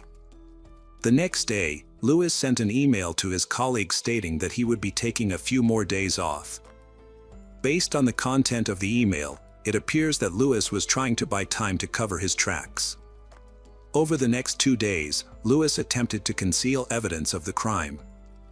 Further CCTV footage analysis sheds light on what happened to Jassy after she left with Louis. Although the police never released the initial footage due to ethical concerns, it showed Louis entering his apartment building with Jassy. FBI Special Agent Thomas Sukus described the footage as follows. Louis was seen walking from a red sedan towards the front of the building, carrying a body with long hair and orange pants. Agent Sukus believes that this footage shows Louis carrying Jassy's body into his apartment building. According to Zuku's, security footage from the building's lobby reveals that at approximately 4:27 a.m., Lewis entered the building carrying an unconscious or already deceased Jassy in his arms. He proceeded to the elevator and took it to the 6th floor. Notably, on February 26, the same day Jassy's father reported her disappearance to the police, Lewis made a suspicious purchase at Walmart. His receipt shows he bought multiple items that raise red flags, including protective suits, duct tape, electrical tape, candles, gloves, safety goggles, a mask, and Clorox bleach. The next day, while friends and family distributed flyers with Jassy's picture, Lewis made another concerning purchase at Walmart, caught on camera at 9:22 p.m. This time, he bought a large suitcase and a canister. On February 27, 2019, at around 9:58 p.m., Lewis returned to the apartment building, and video footage appears to show him carrying the newly purchased large suitcase. Further footage captures Lewis taking the suitcase from his apartment to his vehicle in the parking lot, as evidenced by a recording at 2:15 a.m. on February 28. A video shows a man, later identified as Lewis, struggling to lift a suitcase into the trunk of his car.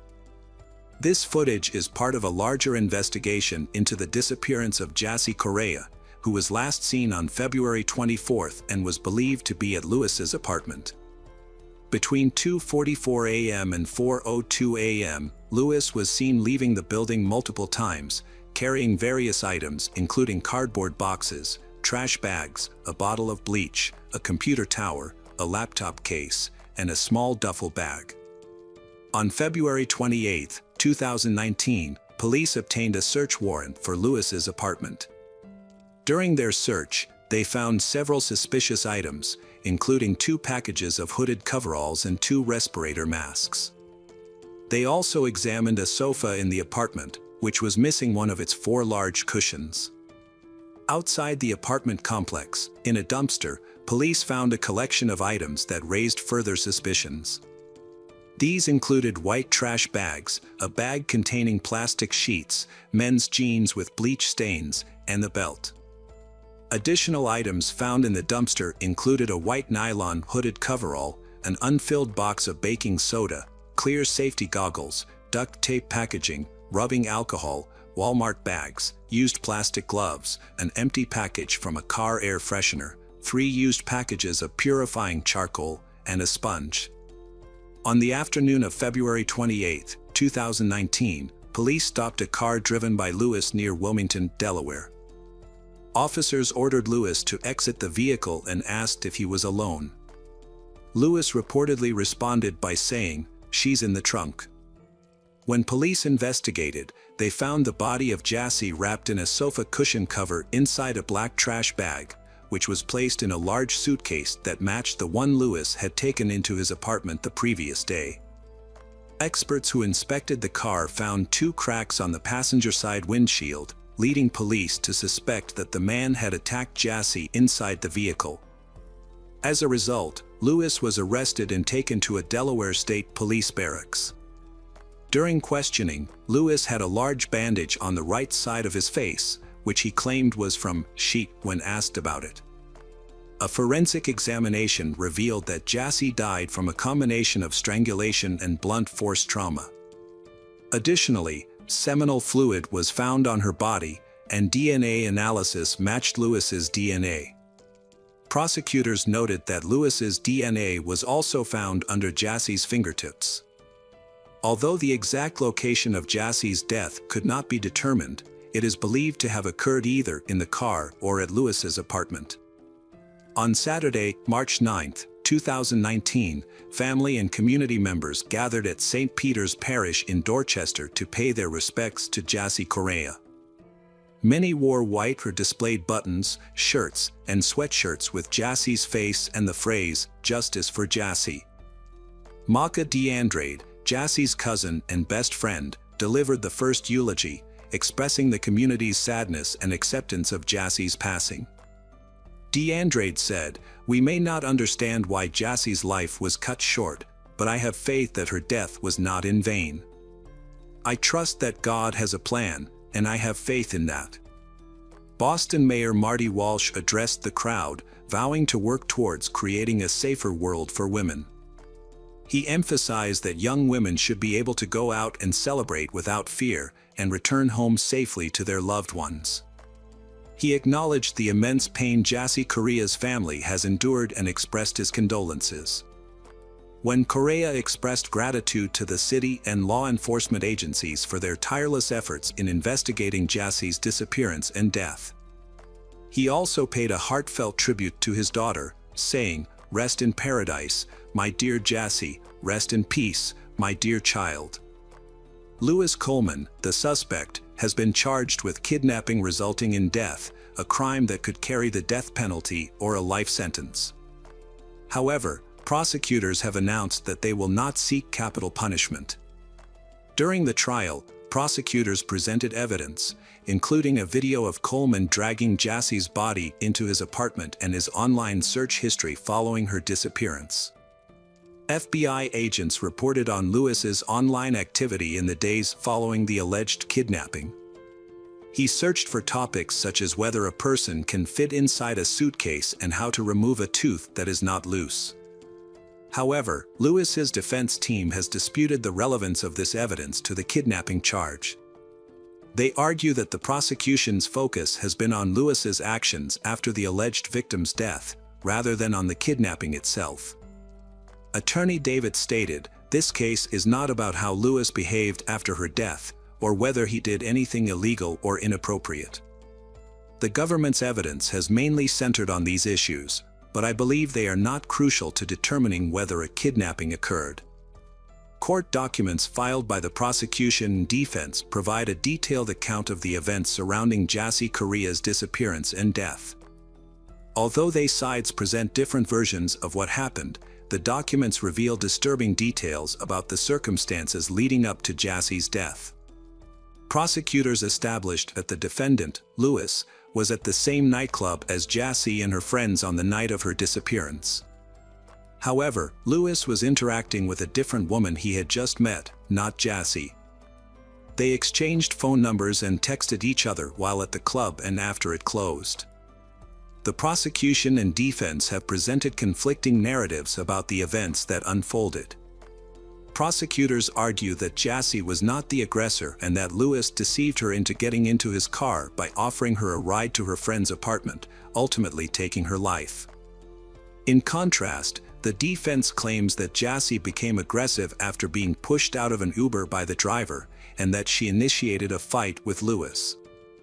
The defense argues that the crime was a spontaneous altercation rather than a premeditated act of stalking, kidnapping, and murder.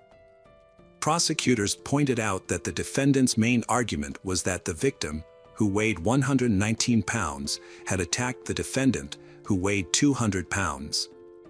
However, this claim was not convincing, especially considering that the victim's autopsy revealed the presence of multiple prohibited substances in her body, in addition to alcohol. The defense team attempted to minimize their client's involvement in the crime. Despite this, in June 2022, Lewis was found guilty of one count of kidnapping resulting in death. The defense team then filed a motion arguing that the evidence was insufficient to support the conviction, but this motion did not change the outcome of the trial. In October 2022, Lewis Coleman, 36, was sentenced to life in prison without parole for kidnapping and killing Jassy Correa. The court also ordered him to pay $60,000 in compensation to the victim's family. Hello friends, welcome to our channel. Today we're going to take a look at another horrible case with you. The case of Alice Adams and Tibor Vass. Alice Adams and Tibor Vass were colleagues at the Radisson Blu Edwardian Heathrow Hotel. Living just 6 miles from the hotel, Alice had joined the team 3 weeks prior and quickly formed friendships with her co-workers, particularly Tibor. Born and raised in Budapest, Hungary, Tibor was a people person who loved music, playing almost every instrument, with the piano being his favorite. He had taught his younger sister, Isabella, to play piano, and they would often perform together for their parents. Tragedy struck in 2007 when Tibor's father passed away, leaving the family struggling to cope. Tibor, then a teenager, took on a more significant role in supporting his mother, Rosalia, and younger sister. At 15, he started working full-time to help alleviate his mother's burden. He later applied to the University of Budapest in 2008, hoping a college degree would lead to a better job and greater financial stability for his family. Despite his exceptional talent, Tibor was unfortunately denied admission to the university. Tibor discussed his plans to move to Great Britain with his mother, who seemed to support the idea. In July 2010, at the age of 19, Tibor relocated to the United Kingdom and settled in London. He began working at the Radisson Blu Edwardian Heathrow Hotel, where he enjoyed his job, responsibilities, and interactions with colleagues and new clients.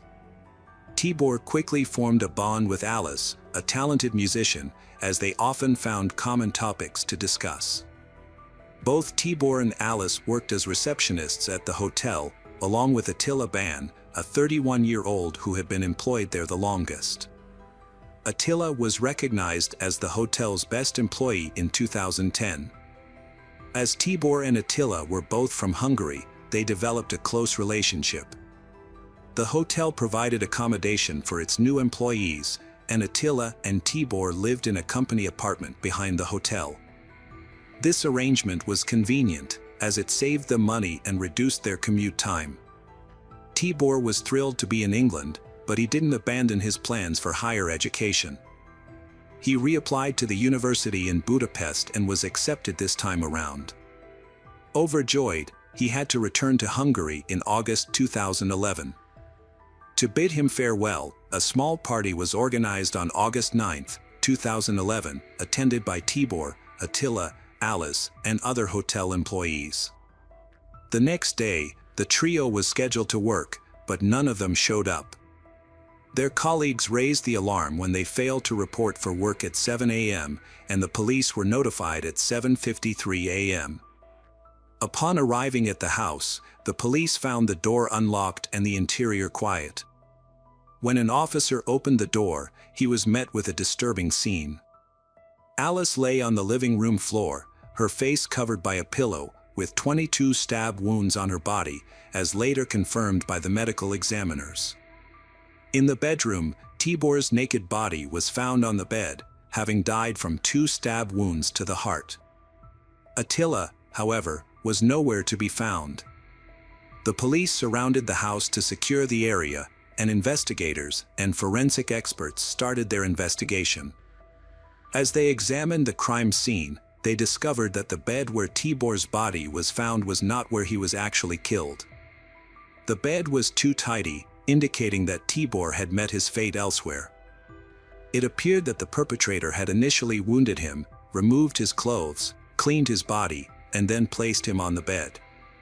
Upon further inspection, the apartment was found to contain empty alcohol bottles and illicit substances, suggesting that they had been used during a party. Police officers thoroughly searched the house, the surrounding area, and the attic for Attila Ban, but he was nowhere to be found. His personal belongings, including his papers, were still in the apartment. As a result, Attila became the prime suspect in the investigation. While forensic experts continued to analyze the crime scene, investigators began questioning Attila's co-workers at the hotel. The staff reported that Attila had taken a particular interest in Tibor, a new employee from the same country, immediately showing him around and helping him settle in. Attila even went so far as to adjust his work schedule to match Tibor's. Tibor was a young and attractive man who attracted a lot of female attention. However, investigators discovered that Attila had romantic feelings for Tibor, which he openly expressed. According to the hotel staff, Tibor had rejected Attila's advances, making Attila unhappy. Things took a turn for the worse when Alice joined the hotel staff 3 weeks before her death, and Tibor started paying attention to her. Attila became jealous, despite knowing that Tibor was only interested in women. The investigation raised an important question: could Attila have committed the murder out of jealousy and unrequited love? A disturbing Facebook post from Attila, made before the police discovered the bodies, suggested that he was indeed involved. At 6:23 a.m., Attila had posted, "I would like to wake up from that nightmare." Friends commented on the post, expressing their concern, but Attila never responded. This message further solidified the investigators' suspicions that Attila Ban was responsible for the deaths of his colleagues. The number of stab wounds provided a clear indication of what had transpired. Alice sustained 22 stab wounds, while Tibor was stabbed only twice. Furthermore, the positioning of the victims was telling. Alice was found on the floor with a pillow over her face, while Tibor was discovered on the bed. When investigators spoke with the other people who had been at the apartment earlier that night, they learned that Attila, Tibor, and Alice had been the only ones left behind. This suggested that the tragic events had unfolded after the others had left, in the hours leading up to dawn. The news of Alice's death sent shockwaves through the families of both the victim and the perpetrator. The Adams family, Alice's family, released a statement in which her mother, Sarah, paid a heartfelt tribute to her daughter. She expressed her overwhelming grief, saying, "My heart is shattered into a million pieces. I will carry this sadness with me for the rest of my life. I deeply miss my beloved Alice and would do anything to have one more chance to hug her tightly and see her bright smile. The loss of my child has awakened intense emotions within our family, sorrow, anger, and a sense of devastation that we can hardly bear. As a mother, I feel that I failed to protect my child, and that realization is something I must confront every day. Not knowing exactly what happened to Alice on the night of her murder is a constant torment. I would rather face the harsh truth than be left to imagine the sequence of events that led to her death. Alice was an extraordinary and unique individual who brought so much love, joy, passion, and kindness into the lives of everyone she touched. Her loss is a tragedy that cannot be put into words." Meanwhile, police were searching for Attila Ban, but he seemed to have disappeared without a trace. When they attempted to track his phone, they found that it was transmitting signals from the same area as the hotel, which was unusual. It was later revealed that Attila was actually much closer than anyone had suspected. After spending 2 days examining the crime scene, the investigative team left the house, only to have the forensic team return later to conduct additional tests.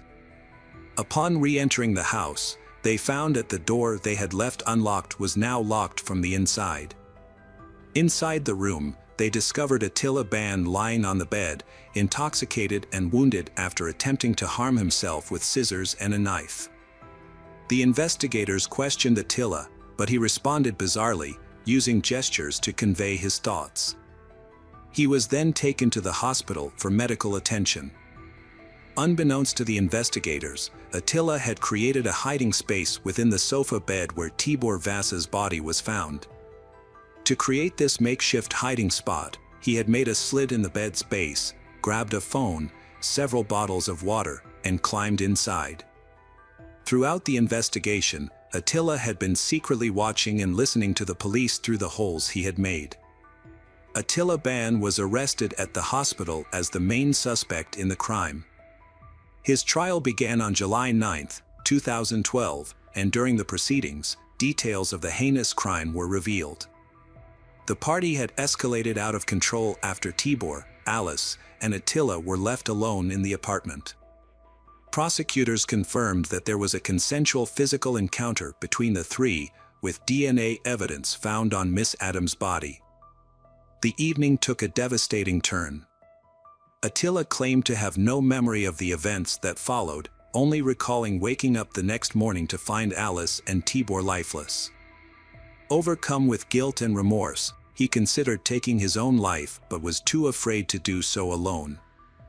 The court learned that Attila had been consumed by jealousy towards Tibor, particularly after a team-building event where he had thrown a tantrum because Tibor was in a photograph and he was not. The situation worsened when Attila discovered that Tibor had been accepted into a university program in Hungary and would be leaving the UK soon. The final trigger was likely witnessing Tibor and Alice kissing, which sent Attila into a fit of rage, ultimately leading him to take the lives of his two friends. Prosecutor Richard Whittam revealed in court that Attila Ban was discovered naked on a single bed, with injuries to his wrists, forearm, and neck. It was later found that he had been hiding in the base of a double bed. Remarkably, he had managed to conceal himself and remain undetected throughout the entire investigation, including the pathologist's examination, the removal of the bodies, and the crime scene examiner's investigation. When questioned about the oversight, Detective Inspector John Finch defended the police, stating that it would be impractical and potentially damaging to lift up every bed in search of people. He explained that this could result in the loss of crucial forensic evidence and was not a standard procedure in such cases. Rosalia, the mother of Tibor Vass, paid a heartfelt tribute to her son, remembering him as a friendly, outgoing, and talented young man. She recalled his childhood interests in music, arts, and sports, as well as his passion for photography, which led him to invest in a professional camera with his first paycheck. According to Rosalia, Tibor had many friends in both Hungary and the UK who appreciated his kind and supportive nature. She said that, on August 11th, I received devastating news. My 20-year-old son, Tibor, and his friend Alice had been murdered. The killer was a shocking revelation, Tibor's own friend, who I had trusted to look out for my son. This friend had personally promised to keep Tibor safe, which made the news even more difficult to accept. Days before the murder, I had taken comfort in knowing that Tibor had found a mature and intelligent friend in London. Now, I was consumed by grief and struggled to comprehend the tragedy. The subsequent police investigation and trial only added to my suffering, forcing me to relive the horrors of that fateful night. The pain and loss my family experiences will stay with us for the rest of our lives. The perpetrator, Attila Ban, pleaded guilty but claimed he couldn't recall the details of the crime. On July 18, 2012, the jury delivered a guilty verdict after just 5 hours of deliberation. A month later, on August 17, Attila Ban was sentenced to 2 life terms. He will have to serve 26 years before being eligible for parole. Hello friends, welcome to our channel. Today we're going to take a look at another horrible case with you, the case of Natasha Kornoyer. Natasha Kornoyer, 37 years old, has gone missing suddenly and without any notice. She didn't visit her mother, respond to phone calls, or return home. As the day went on, it became clear that none of her friends or colleagues had seen her either. Her worried relatives reported her missing at 5 p.m., prompting a police investigation. Natasha worked as a public relations specialist for the Correctional Service of Canada. Detectives began by interviewing her co-workers. Upon arrival, they found her car still parked nearby. A nervous-looking man, Michel Trottier, was standing by her vehicle. He claimed to be in a relationship with Natasha and was trying to figure out where she might have gone.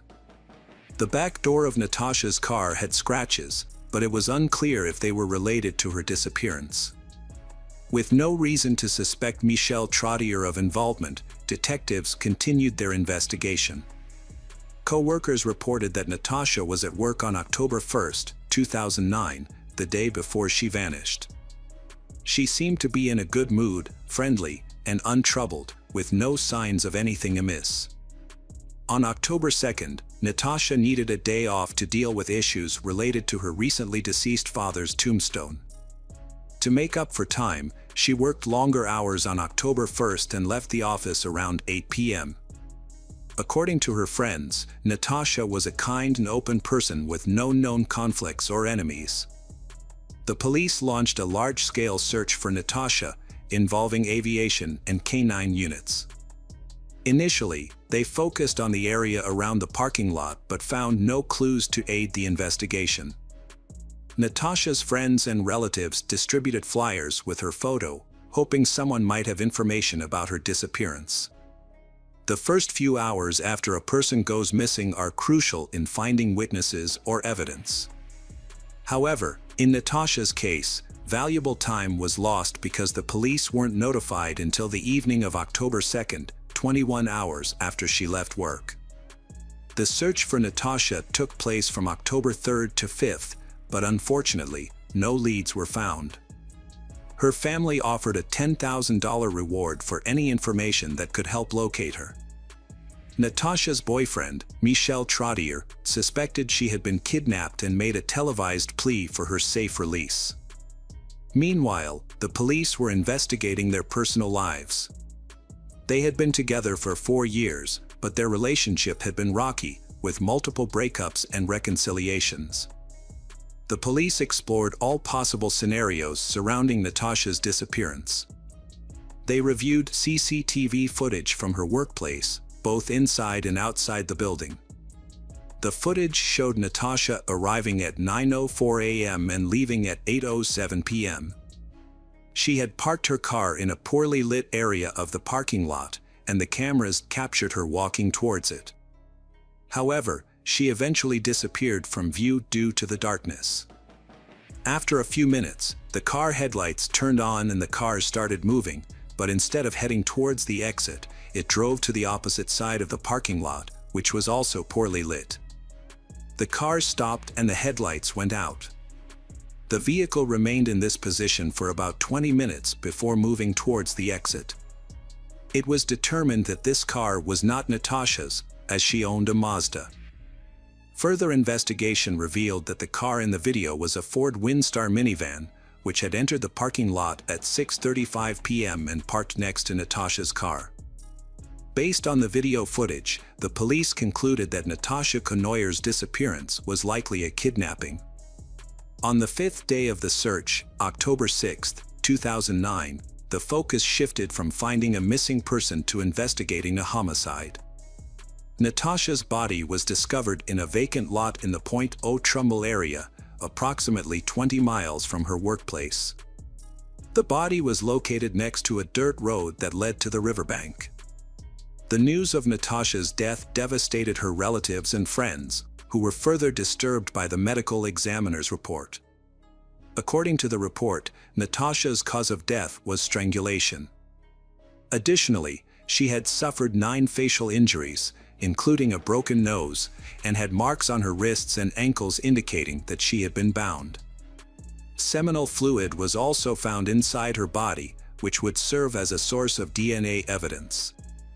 While awaiting DNA analysis results, detectives attempted to identify the owner of a minivan captured on camera the day Natasha vanished. In 2009, there were 2 motels near Natasha's workplace. On October 16, 2009, 10 days after her body was discovered, police visited both motels to review guest registration cards. At the Lido Motel, they found a guest who had registered a Ford Windstar. The guest was 48 years old Claude LaRouche, a registered sex offender with 2 prior convictions. In 1993, Claude was sentenced to 1 year in prison and 2 years of probation for coercing a 19-year-old acquaintance into sex. In 2005, he received a 40-month prison sentence for attempting to kidnap a 7-year-old girl. She managed to escape and run to a neighbor's house. Claude's 40-month sentence for the attempted kidnapping of a child raises questions about the severity of his punishment. In November 2008, Claude was released and started working as a carpenter. He married a woman with 2 sons, and they all lived together in a house about a 10-minute drive from where Natasha Conoyer disappeared. Detectives found out Claude checked into a motel the night Natasha went missing. Forensic experts examined the motel room and discovered dark red stains on the carpet, which they sent for analysis. The same day, detectives visited Claude at his home. Since he had a prior prison record, the police already had his DNA on file. However, they needed time to compare it to the DNA found on Natasha's body. Claude claimed he didn't know Natasha but admitted to frequently visiting the Lido Motel because it was cheap. He told the detectives he was unhappy with his intimate life with his wife and often rented a motel room to meet women offering paid sex services. When asked about his whereabouts on October 1st, the day Natasha disappeared, Claude said he couldn't remember anything, including staying at the Lido motel. He attributed his memory loss to excessive substance use, but his memory partially returned soon after. On November 5, 2009, a month after the body was discovered, detectives returned to Claude LaRouche's house. This time, however, it was not for a conversation. DNA analysis revealed that the seminal fluid found in Natasha Cournoyer's body matched LaRouche's. Additionally, Natasha's DNA was detected in the motel room Claude rented and inside his car. Montreal police say there's no link between the crime and Cournoyer's job at Correctional Service of Canada, and the victim didn't know the suspect. Following Claude's arrest, Montreal Police Inspector Daniel Rousseau stated that citizens could now feel safer in public. The news of the arrest shocked Claude's neighbors, who described him as a friendly and polite individual. The next day, on November 6, 2009, Claude LaRouche became a suspect in Natasha Cournoyer's case. Initially, he denied any wrongdoing, but faced with substantial evidence, he confessed to taking Natasha's life. However, he claimed her death was accidental and not intentional. During his 2011 trial, two differing accounts of the events emerged, one from Claude and his defense team, and the other from the prosecution. According to Claude's testimony, he was waiting in a parking lot for a drug dealer on the evening in question. While sitting in his car, Natasha appeared beside him. He then attacked her, forced her into his vehicle, and shut the door. Afterwards, Claude conversed with Natasha, and she allegedly agreed to accompany him to a motel. Claude LaRouche experienced memory lapses, which left him unable to recall why he stood in the parking lot for 20 minutes or what he did during that time. However, he conveniently remembered specific moments that worked in his favor. According to LaRouche, Natasha offered to satisfy his demands in exchange for her freedom while they were in the motel room. He agreed, but after she fulfilled his requests, they got into an argument. Claude lost control, attacked Natasha, and ultimately strangled her. He then cleaned the room, moved her body to his car, drove home, and went to bed. The next morning, after the substances he had taken wore off, he realized the gravity of his actions. Claude chose to get rid of Natasha's body. As he drove to the location where the body was later found, he cut her documents and bank cards into pieces and threw them out the car window. However, it's crucial to remember that this account comes from LaRouche himself, and the more he shared, the more inconsistencies and questions emerged about his claims. According to Claude's testimony, the day after disposing of Natasha's body, he returned to the scene and covered her with a blanket, fearing she would freeze. He revisited the body again the next day to retrieve the blanket, worried that it would hinder her discovery. LaRouche's statements suggest that his actions were influenced by a clouded consciousness, leading to illogical decisions. He claimed he did not intend to take Natasha's life, which he attempted to convey to those present during the trial. The prosecution's case relied on physical evidence and a witness testimony.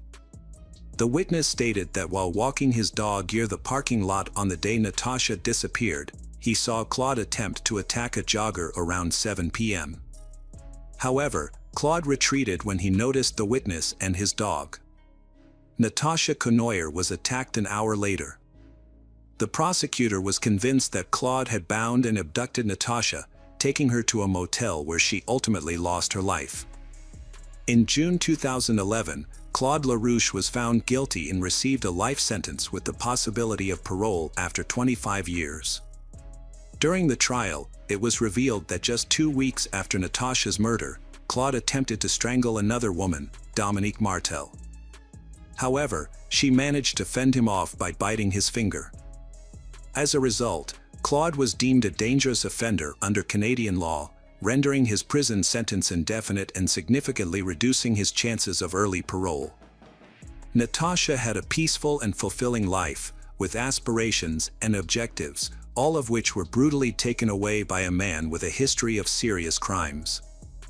Despite his past, Claude was allowed to roam free, living among the community without adequate supervision.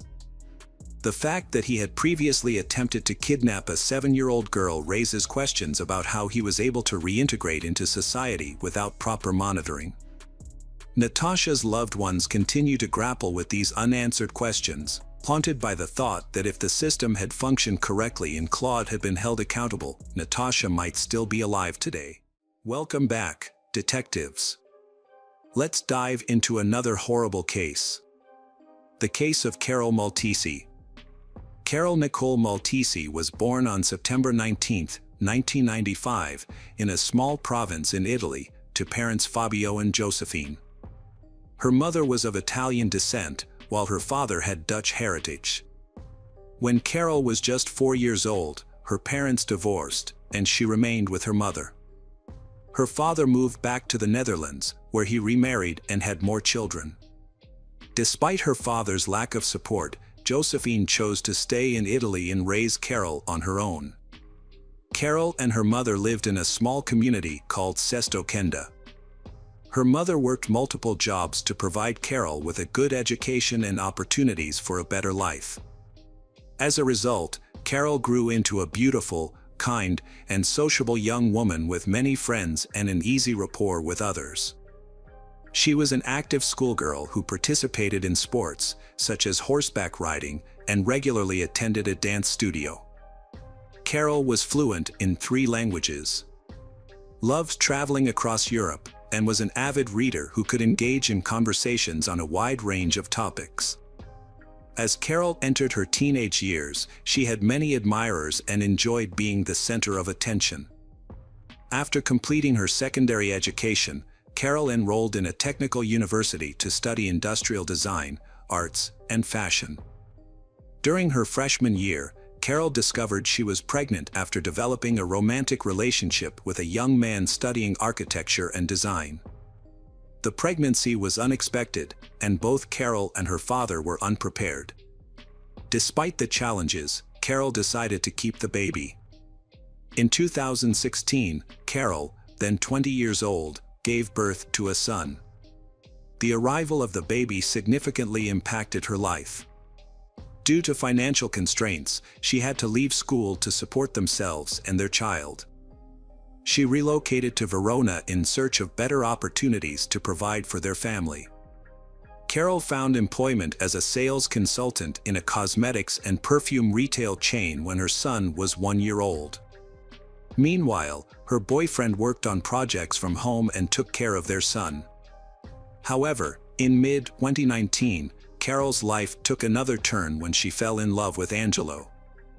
They began a passionate affair, secretly meeting in hotel rooms and exchanging messages at night.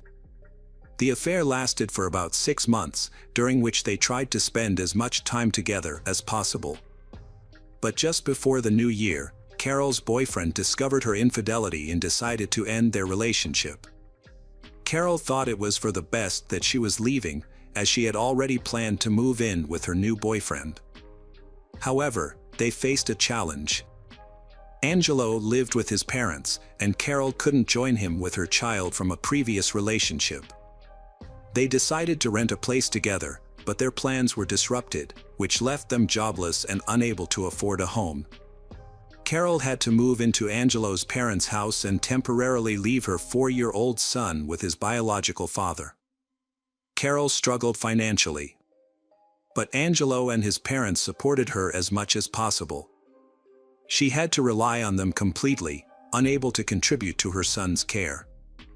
To make matters worse, her mother was diagnosed with Parkinson's disease, which required expensive treatment. In desperation, Carol looked for ways to earn money from home to support her son and ailing mother. She turned to social media and created a YouTube channel, sharing her experiences of life in isolation. Although her content didn't attract much attention, her striking appearance drew comments, including some unwanted and inappropriate proposals. A subscriber suggested that Carol create an account on the adult content platform OnlyFans, citing her attractive appearance and potential for quick success. Taking this advice, Carol registered under the pseudonym Charlotte Angel and began posting intimate photos and videos. She quickly gained a large following and started earning a substantial income. As time went on, Carol's content became more explicit and bold and was appreciated by her fans. However, she keeps her work a secret from her boyfriend and relatives. This secrecy was short-lived because an acquaintance of hers discovered her account about 6 months later. Although Carol tried to justify her work as an art form that gave her financial security and personal fulfillment, her acquaintances did not accept it. Friends and acquaintances gradually distanced themselves from her, believing that her work was immoral and fearing that association with her would damage their reputations. Carol saw this reaction as prejudice and remained confident that she would achieve success and wealth as an adult film star. Carol's newfound popularity attracted the attention of adult film studios, and several directors approached her with offers to star in their productions. She soon accepted the invitation and participated in group photo sessions. Unbeknownst to her, her activities went unnoticed, and her boyfriend, Angelo, was shocked to discover that she was not working remotely as a designer as she had claimed she would. He felt lost and didn't know how to react because he had no plans to end their relationship. However, when Angelo's parents learned of Carol's profession, they urged him to end the relationship immediately, fearing she would bring shame to their family. At that time, Carol achieved financial stability thanks to her popular OnlyFans account and increasing salaries from film directors. In interviews, she expressed her intention to eventually complete her education and pursue a career in design or modeling. However, she increasingly loved her current job and was completely immersed in it. Despite her success, Carol faced constant moral pressure from those around her, who judged and tried to shame her. This led to certain psychological trauma. She defended her profession, calling it art, and supported women's right to choose a career without fear of judgment or social consequences. At the age of 25, Carol moved to Rescaldina, a small town in the province of Milan, with the intention of starting again. She planned to abandon her career in the adult entertainment industry and secure a job as a sales consultant at a perfume shop. However, this job of hers only lasted for a short time. A few months later, Carol met David Fontana, a 42-year-old local banker with a passion for photography, especially nude photography. They connected online, where David was searching for photo models for his projects. Carol reciprocated his offer, and upon their first meeting, they felt an intense mutual attraction. Despite being married, David pursued a relationship with Carol and they began dating. Their relationship involved photo sessions that often led to intimate encounters. David soon discovered Carol's past experience in the adult industry and encouraged her to resume her career, citing her talent. However, David's feelings for Carol were complex. He loved her, desired to possess her, and also enjoyed watching her in adult films. In March 2021, David divorced his wife and moved in with Carol, allowing them to explore their most explicit fantasies together. He assisted her in creating content for OnlyFans, a platform where she gained immense popularity. However, David took a share of the profits from their joint work. As Carol's success grew, she began receiving lucrative offers from foreign directors and studios for film shoots. David was a jealous boyfriend who would become annoyed when others showed interest in Carol in public or tried to flirt with her. However, he never interfered with her work as an adult film actress, treating it as a normal job that she felt comfortable with. On the other hand, after Angelo and Carol broke up, Angelo confessed that he had missed her and asked to get back together, saying that he would accept her profession and not restrict her freedom. Carol appreciated Angelo's efforts but revealed that she had already met someone else. Even so, Angelo and Carol continued to communicate. However, when David found out, he became angry, threatened Angelo, and burned his car and finally broke up with Carol. Angelo reported the incident to the police, who issued a restraining order against David, but ultimately found no evidence linking him to arson. As Carol's career took off, Carol frequently traveled for filming and attracted a large following. She was trying to buy a house for herself and her son and planned to leave the adult film industry to focus on raising her son. To achieve this goal, she started creating custom videos for fans, who would send her scripts and pay her to make their fantasies come true. This idea brought high profits to Carol. Carol and David continued to work together in film despite their personal separation. During a September 2021 film shoot, Carol met co-star Salvatore Galdo, and a romance blossomed. She and Salvatore eventually formalized their relationship, deciding to get married after taking the time to ensure they were both ready to move forward. As they planned their future together, they made a conscious effort to maintain their independence and keep their relationship private. They had learned from past experiences and wanted to approach their new relationship with a clear understanding of each other's needs and boundaries. In the end, Carol and Salvatore were able to build a strong foundation for their relationship, free from the entanglements of their past. They were able to move forward together, focusing on their shared future and leaving their complicated pasts behind. Carol's social media activity had slowed down significantly. Although new posts occasionally appeared on her account, she rarely interacted with anyone, keeping her responses brief. Her latest photos suggested she had recently gone on a seaside vacation, but she hadn't shared her plans with anyone. Everything was happening peacefully. But on March 20th, 2022, in a deserted area near Italian Borno, a passerby had made a disturbing discovery. He had been walking along a cliff when he had spotted large black bags of trash on a slope near a body of water. He had felt uncomfortable seeing garbage in such a beautiful location, so he had decided to throw it away. When he had approached one of the bags, he had noticed that it was unusually heavy. His curiosity had turned to horror when he had seen human fingers poking out through the tear in the polyethylene plastic. The man who quickly contacted the police, and when officers arrived, they found 4 bags with a human body that had been divided into 18 parts. Due to the extreme disfigurement, identifying the remains seemed unlikely. Forensic analysis showed that the victim was a young woman who had been deceased for at least 2 months, but the cause of death could not be determined.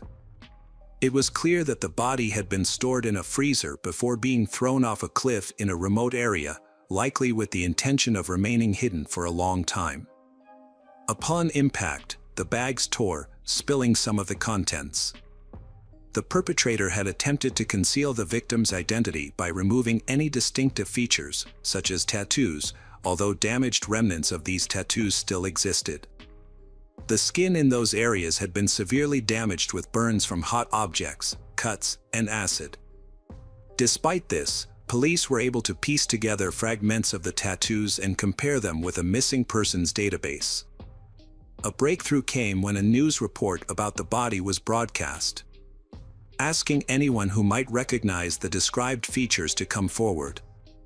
Shortly after, a woman who worked in adult films visited the police station and identified the tattoos as belonging to a colleague who had disappeared in early January.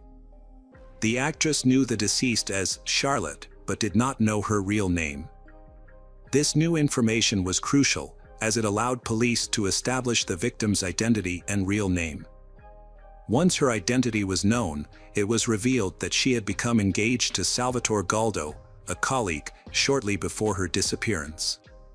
However, Galdo had not reported his fiancée missing, which raised suspicions. He was detained as the first suspect, but he appeared genuinely distraught over his fiancée's death and puzzled as to why he was under suspicion. According to Salvatore, he had been in regular contact with his fiancée through messaging apps and social media, and he had proof of their correspondence. He claimed that Carol had caught sick and was self-isolating, which is why he hadn't visited her. When asked why he hadn't called to check on her, he said he had spoken with David Fontana, who lived nearby and had promised to care for her. Although Salvatore's story was unclear and unconvincing, his testimony led police to a second suspect who needed to be questioned. However, Before police could search for David, he appeared at the station to report a missing person. This was a surprising turn of events. David had not been following the news and did not expect the body to be found so quickly. When he learned that Carol's body had been discovered and identified, he became worried. But when Salvatore was arrested, David realized the police would likely find him, as he had communicated with Salvatore by phone and fabricated a story about taking care of Carol while she had sick. When questioned, David appeared nervous and gave conflicting accounts of his relationship with Carol. He claimed he and Carol were close, but they had not seen each other in months and she had suddenly stopped contacting him. After hours of questioning, David finally cracked under the pressure and began confessing that he had accidentally killed Carol, claiming it had happened in early January during a filming session for a client who had paid a large amount of money. The script had called for him to tie and gag Carol, put a bag over her head, and brutally beat and torture her with tools, including a hammer.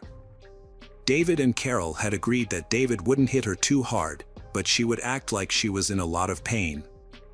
However, David claimed he had accidentally delivered a hammer blow and fractured her skull. When he removed the bag, he saw that she was about to die, but instead of seeking medical help, he had decided to end her suffering with one last blow of the hammer.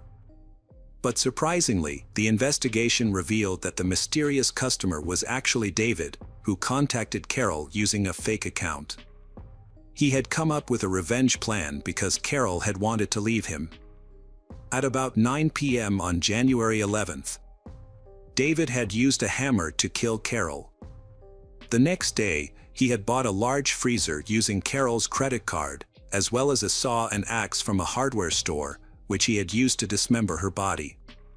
David had attempted to disfigure her body to prevent identification by removing her tattoos and skin and attempting to burn and shred the rest. After murdering Carol, David stored her body parts in bags and kept them in a freezer for over 2 months. During this time, he deceived her relatives and friends by communicating with them through her phone and social media accounts, creating the illusion that she was still alive.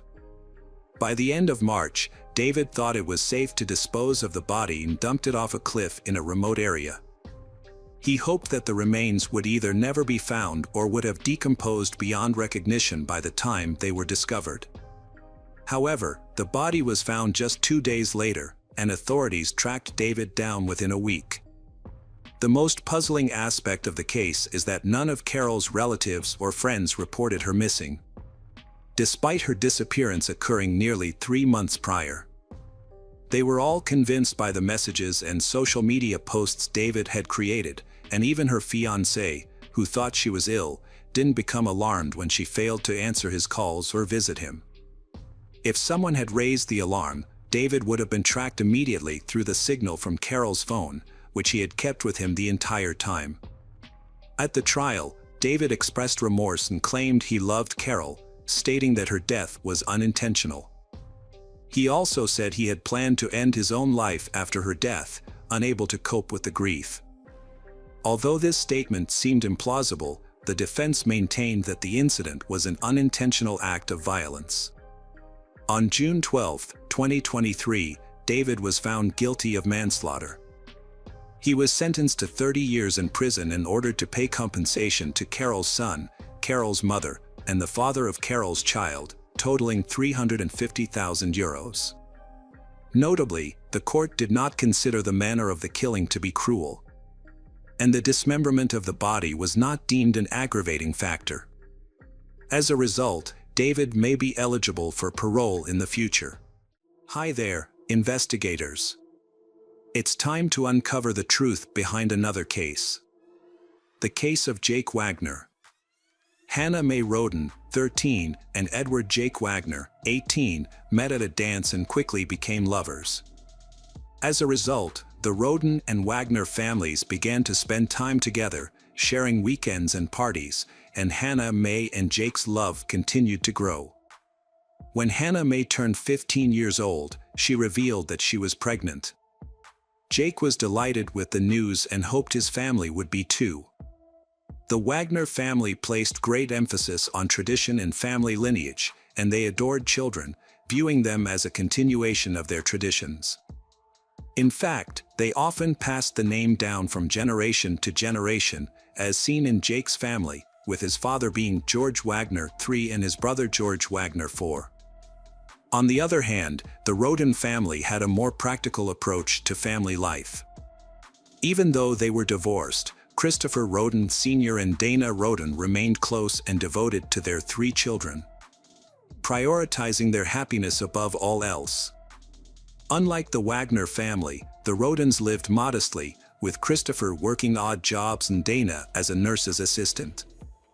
Despite economic limitations, the Roden family instilled strong traditional values in their children, including Christopher Jr., Hannah Mae, and Clarence Frankie. The family was overjoyed when Hannah Mae gave birth to a daughter named Sophie, and they threw a big party. However, when Jake asked Hannah Mae to move in with him and his family, she refused. She became increasingly wary of Jake due to his increasingly controlling and aggressive behavior. Hannah Mae was initially attracted to Jake's caring and thoughtful nature, but over time, she realized that Jake was trying to limit her independence. Jake's aggression repeatedly caused Hannah Mae's feelings for him to cool. Her refusal to move in with Jake created tension with him. Jake believed that Hannah Mae was preventing Sophie from growing up in a safe and healthy environment. Despite Hannah Mae's denials, Jake became increasingly controlling. Hannah Mae finally ended the relationship in March 2015, tired of Jake's aggressive behavior. At that point, the Wagner family wanted sole custody of Sophie. Jake had to put in a lot of effort to convince Hannah Mae to sign over custody of the children to him and his brother. However, Hannah Mae refused. In a heated exchange, Jake angrily sent a text message saying that if necessary, he would use force to gain custody of Sophie.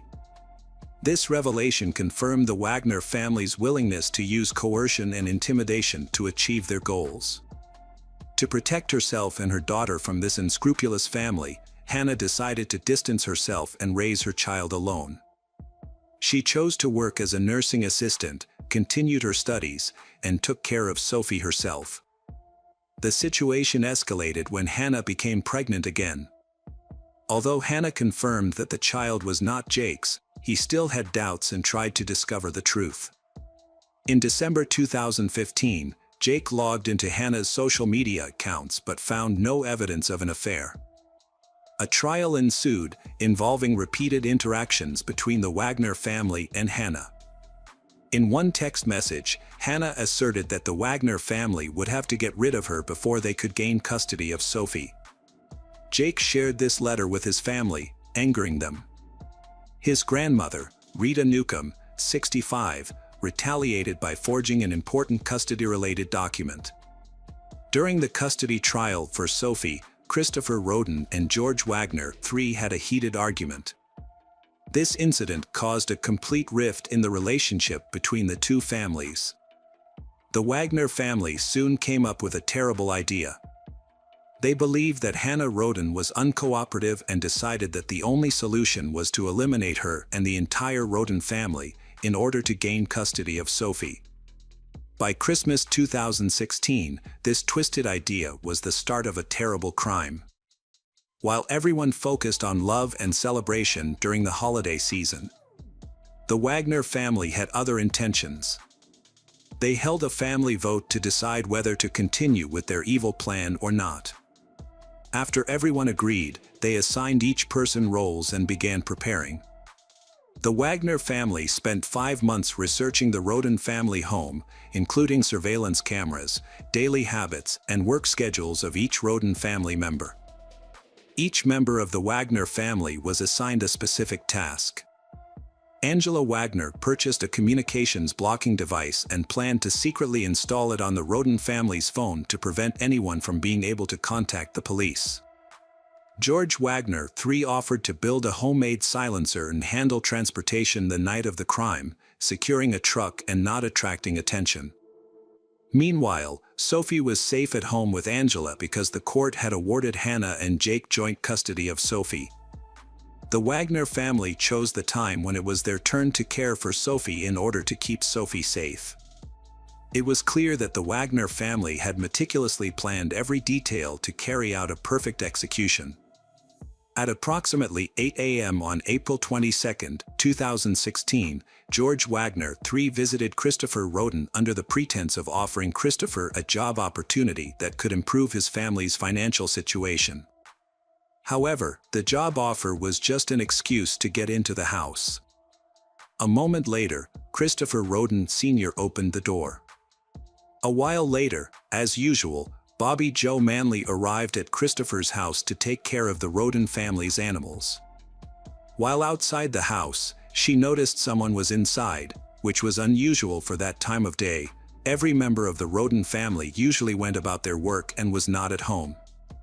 However, when she entered the house, she found Christopher and his cousin Gary, 38, lying in a pool of blood.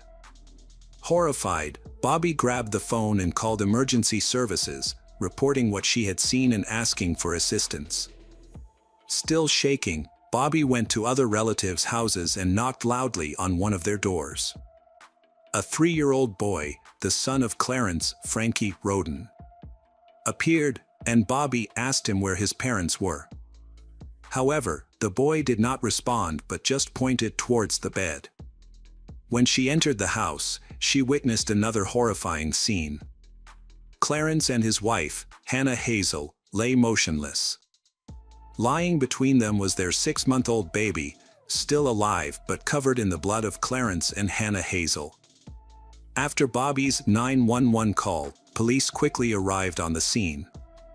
As the officers approached the Roden property, a neighbor intervened, sensing worried. He requested that the officers check 2 additional addresses of family members. His concern was justified, as police found bloodied bodies in the 3rd house. The victims were identified as Dana, 19-year-old Hannah Mae, and 16-year-old Christopher Jr. The attackers had spared Hannah's youngest child, a baby girl only a few days old. Later, another victim was discovered, 44-year-old Kenneth, the elder Roden's brother, who lived a 15-minute walk from the others. By 2 p.m., 8 victims had been identified: Christopher Sr., Dana, Clarence, Hannah Hazel, Christopher Jr., Hannah Mae, Kenneth, and Gary. The only survivors were young children, a 3-year-old, a 6-month-old and a 4-day-old newborn, along with 2-year-old Sophie, who was at the Wagner home at the time of the incident. After examining the bodies, police concluded that all the victims had been killed in their sleep by gunshot wounds. Detectives later reconstructed the events of that day. Christopher Sr. was awake when the attackers burst into the house, as evidenced by a wound on his right arm. Christopher Sr. attempted to defend himself but was hit with 9 shots to the head, torso, and limbs. In addition, 5 bullets were removed from Dana Roden's neck and head. The rest of the family died from gunshot wounds to the head. Gary was shot 5 times, Christopher Jr. 4 times, Clarence and his wife Hannah Hazel 3 times each, and Hannah Mae twice. Kenneth was the only one shot once. In total, the assailant fired 32 shots, with some shots fired after the victims were already dead. Some bodies also showed signs of physical abuse. Since no one in the area heard anything, investigators believe the perpetrators used silencers, indicating a carefully planned and executed act. It was clear that the victims were targeted, and someone wanted revenge on the entire Roden family. During the search, police found 5 Remington shell casings of different types and an unused bullet from a different gun model. The scale of the case shows that this was a case with multiple murderers. Leonard Manley, Dana's father, claimed that the criminals must have known the family well, or the dogs would have been barking loudly. The question of who committed this act kept police officers busy. The Attorney General's office provided over $20,000 for the Roden family's funeral. Roden family were buried in several stages. On April 28, 2016, Gary was the first to be laid to rest in South Shore, Kentucky. Hannah Hazel's funeral followed on May 1st in the village of Atway, Coteau County, Ohio. The remaining members were buried on May 3rd in West Portsmouth, in the same county. Many local residents attended to pay their respects to the family. The surviving children were placed in the care of relatives. The neighborhood was gripped by fear. Police advised relatives of the victims to take precautions and warned all residents of Pike to stay their homes at night.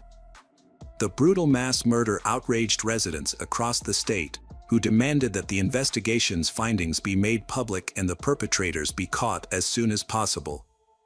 As part of the investigation, the murdered family's 3 homes had been investigated, followed by several more vehicles the following day. Forensic experts had participated in the investigation and had meticulously examined the homes, but no DNA evidence of the suspects had been found in any of the homes. Cameras had been installed in the houses, but they had not provided any useful information because they had been disabled. It seemed the culprit had planned every detail carefully, leaving no clues behind. However, detectives eventually discovered a key piece of evidence that had helped solve the case. An important detail was that marijuana plants were discovered at 3 crime scenes. At one location, around 200 plants were found. The police believed the cannabis was grown for sale rather than personal use. This led to speculation about the involvement of Mexican drug traffickers. However, the amount of cannabis found was too small to suggest an attack by an entire cartel. In January 2017, a close relative of the Roden family was arrested for drug trafficking. This was considered a coincidental circumstance. Leonard Manley stated that his daughter, Dana, had no involvement with the cannabis operations. Some family members confirmed that the older brothers, Christopher and Kenneth Roden, grew marijuana, but they were unaware of any large-scale cultivation. Specialized equipment for breeding chickens for fighting, as well as cages with roosters, were found at the Rodens' house. However, it soon became clear that illegal cockfighting was not the cause of the homicides either. Months went by without uncovering the true motive behind the crime. On April 13, 2017, local authorities announced they lacked sufficient evidence to make any arrests. Nevertheless, prosecutor Rob Yum stated the investigation was ongoing, suggesting they had some leads they were not yet ready to disclose. Another year had passed since the mass crime occurred, and its second memorial service went largely unnoticed. There was no coverage in the local press, and neither the sheriff or the prosecutor attended the memorial service. This led the community to believe that the investigation had stalled. However, on May 12, 2017, a special weapons and tactics team unexpectedly raided a home in Pike County, about 10 miles from the crime scene. Initially, they were searching for suspects, but it was later revealed that they were gathering evidence. Detectives also searched a house in Adams County that had once been owned by Jake Wagner, although he had sold it by then. The investigation took a dramatic turn on June 20, 2017, when the focus shifted to the Wagner family. The investigation included 26-year-old Jake, 27-year-old George III, 47-year-old George IV, and 48-year-old Angela, who lived approximately 15 miles from the victim. The Wagner family moved to Kenai, Alaska, claiming they were struggling to stay in the area. The Wagner family expressed their love for the Roden family, saying their deaths had devastated the Wagner family. The investigation indeed had a breakthrough. Authorities were seeking information from the public about the Wagner family's dealings in guns, ammunition, vehicles, and other related topics. According to the investigation, every family member was involved in the crime that occurred on November 13, 2018. The Attorney General announced that the Wagners and their sons had been arrested and charged with planning and carrying out the murder. Rita Newcomb, the 65-year-old mother of Angela, and Frida Wagner, the mother of George Wagner III, had also been arrested for perjury and obstruction of justice. In 2019, Rita Newcomb had undergone handwriting analysis to confirm her role in forging guardianship documents for Sophie. To avoid going to jail, she had entered a plea deal. As a result, the charges against Frederica Wagner were dropped in June 2019. 2 years later, on April 22, 2021, Jake had reached an agreement with the prosecution. In exchange for revealing details of the crime, all family members would receive life sentences instead of the death penalty. Jake had admitted to killing 5 of the 8 individuals and had received 23 criminal charges, including 8 felonies. The remaining charges had included theft, conspiracy, illegal possession of ammunition, forgery, interception of messages, unlawful use of property, obstruction of justice, corrupt activities, and unlawful intimate conduct with a young woman. Jake had explained that he saw eliminating Hannah May as the only way to ensure custody of his daughter. He believed that if he did not kill the entire Roden family, they would seek revenge and refuse to give custody of Sophie to him. Angela was next to face trial on September 10th. She pleaded guilty to conspiracy, aggravated robbery, and tampering with evidence. In exchange for her testimony against the other defendants, the murder charge was dropped. Angela received a sentence of 30 years in prison. The trial of George Wagner had begun on August 28, 2022. Although he denied any involvement in the crime, the prosecution presented evidence of his participation in the planning, execution, and cover-up. Ultimately, George 4 was found guilty on 22 counts and was sentenced to life in prison without the possibility of parole. George 3's trial was scheduled for February 2024. Despite the convictions of his family members, he maintained his innocence. The once harmonious family's descent into madness was baffling, and their actions were unforgivable. The actions of the Wagner family left 3 children orphaned, depriving them of the love of their parents, relatives, and a peaceful life. One couldn't help but wonder what Sophie would be like when she grew up and realized what had happened. Hey detectives! Welcome back. We've got another mysterious case to explore, the case of Angie Hausman. Angie Hausman was born on February 18, 1984, in St. Louis, Missouri. Her father had left the family before her birth, and as a result, she never had the opportunity to know him. When Angie was 1 year old, her mother married a man named Ronald, and they had a son together. Angie got along well with her stepfather and was very close to her younger brother. Angie was a friendly and outgoing child who easily made friends with those around her. She lived with her family in a quiet suburban area of St. Louis. In 1993, at the age of 9, Angie attended the 4th grade at a local elementary school, which was just over a mile from her home. To get to school, she would take the bus from a nearby stop, and her parents felt relatively safe allowing her to travel alone due to the stop's proximity to their house. Angie usually walked to the bus stop with other neighborhood children, and after school, they would be watched over by several parents who would keep an eye on them from their windows as they made their way home. A tradition established in the neighborhood was that locals would watch over children and make sure they got home safely from the bus stop. On November 18th, Angie followed her usual routine and attended school, finishing at 3 p.m. She boarded the school bus with some neighborhood kids and got off at her stop. The other kids lived closer to the stop, so they walked ahead, leaving Angie to walk the remaining short distance home alone. However, Angie failed to arrive home, which was unusual. Her parents started to worry about half an hour later. They decided to walk along Angie's usual route from their house to the bus stop to see if they could find her. During their search, they spoke with other kids from Angie's school. They confirmed that she had gotten off the bus with them and was walking toward her home.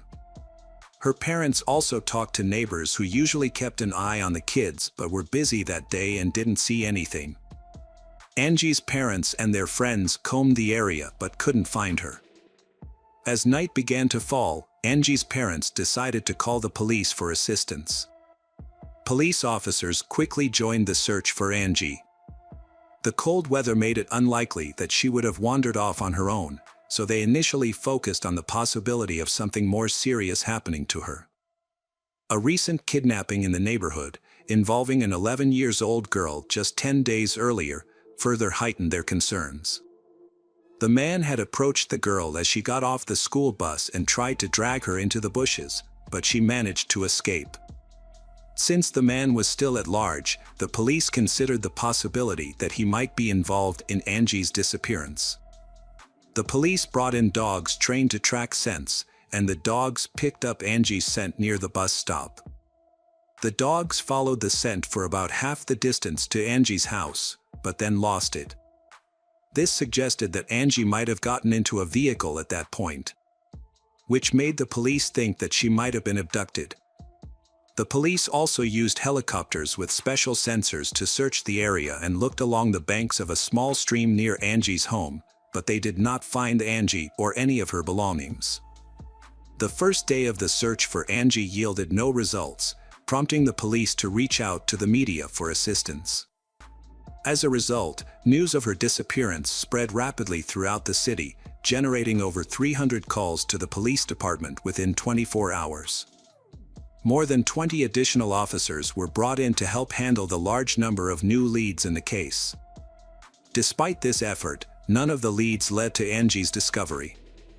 Detectives explored every possible scenario, and from the early stages of the investigation, they began to scrutinize Angie's stepfather. He denied any involvement in her disappearance and claimed he would never harm her. To clear his name, he agreed to a polygraph test and other checks, urging the police to focus on finding Angie rather than wasting time on him. The investigation also led to the discovery of Angie's biological father, who had never had any direct contact with his daughter.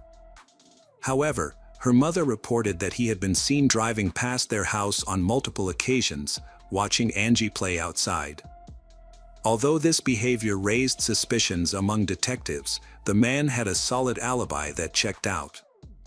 On the third day of Angie's disappearance, the FBI stepped in to assist the police department, which then allocated even more officers to the case. Everyone realized that something awful must have occurred to Angie, as it was unlikely she could have survived on her own in the freezing weather.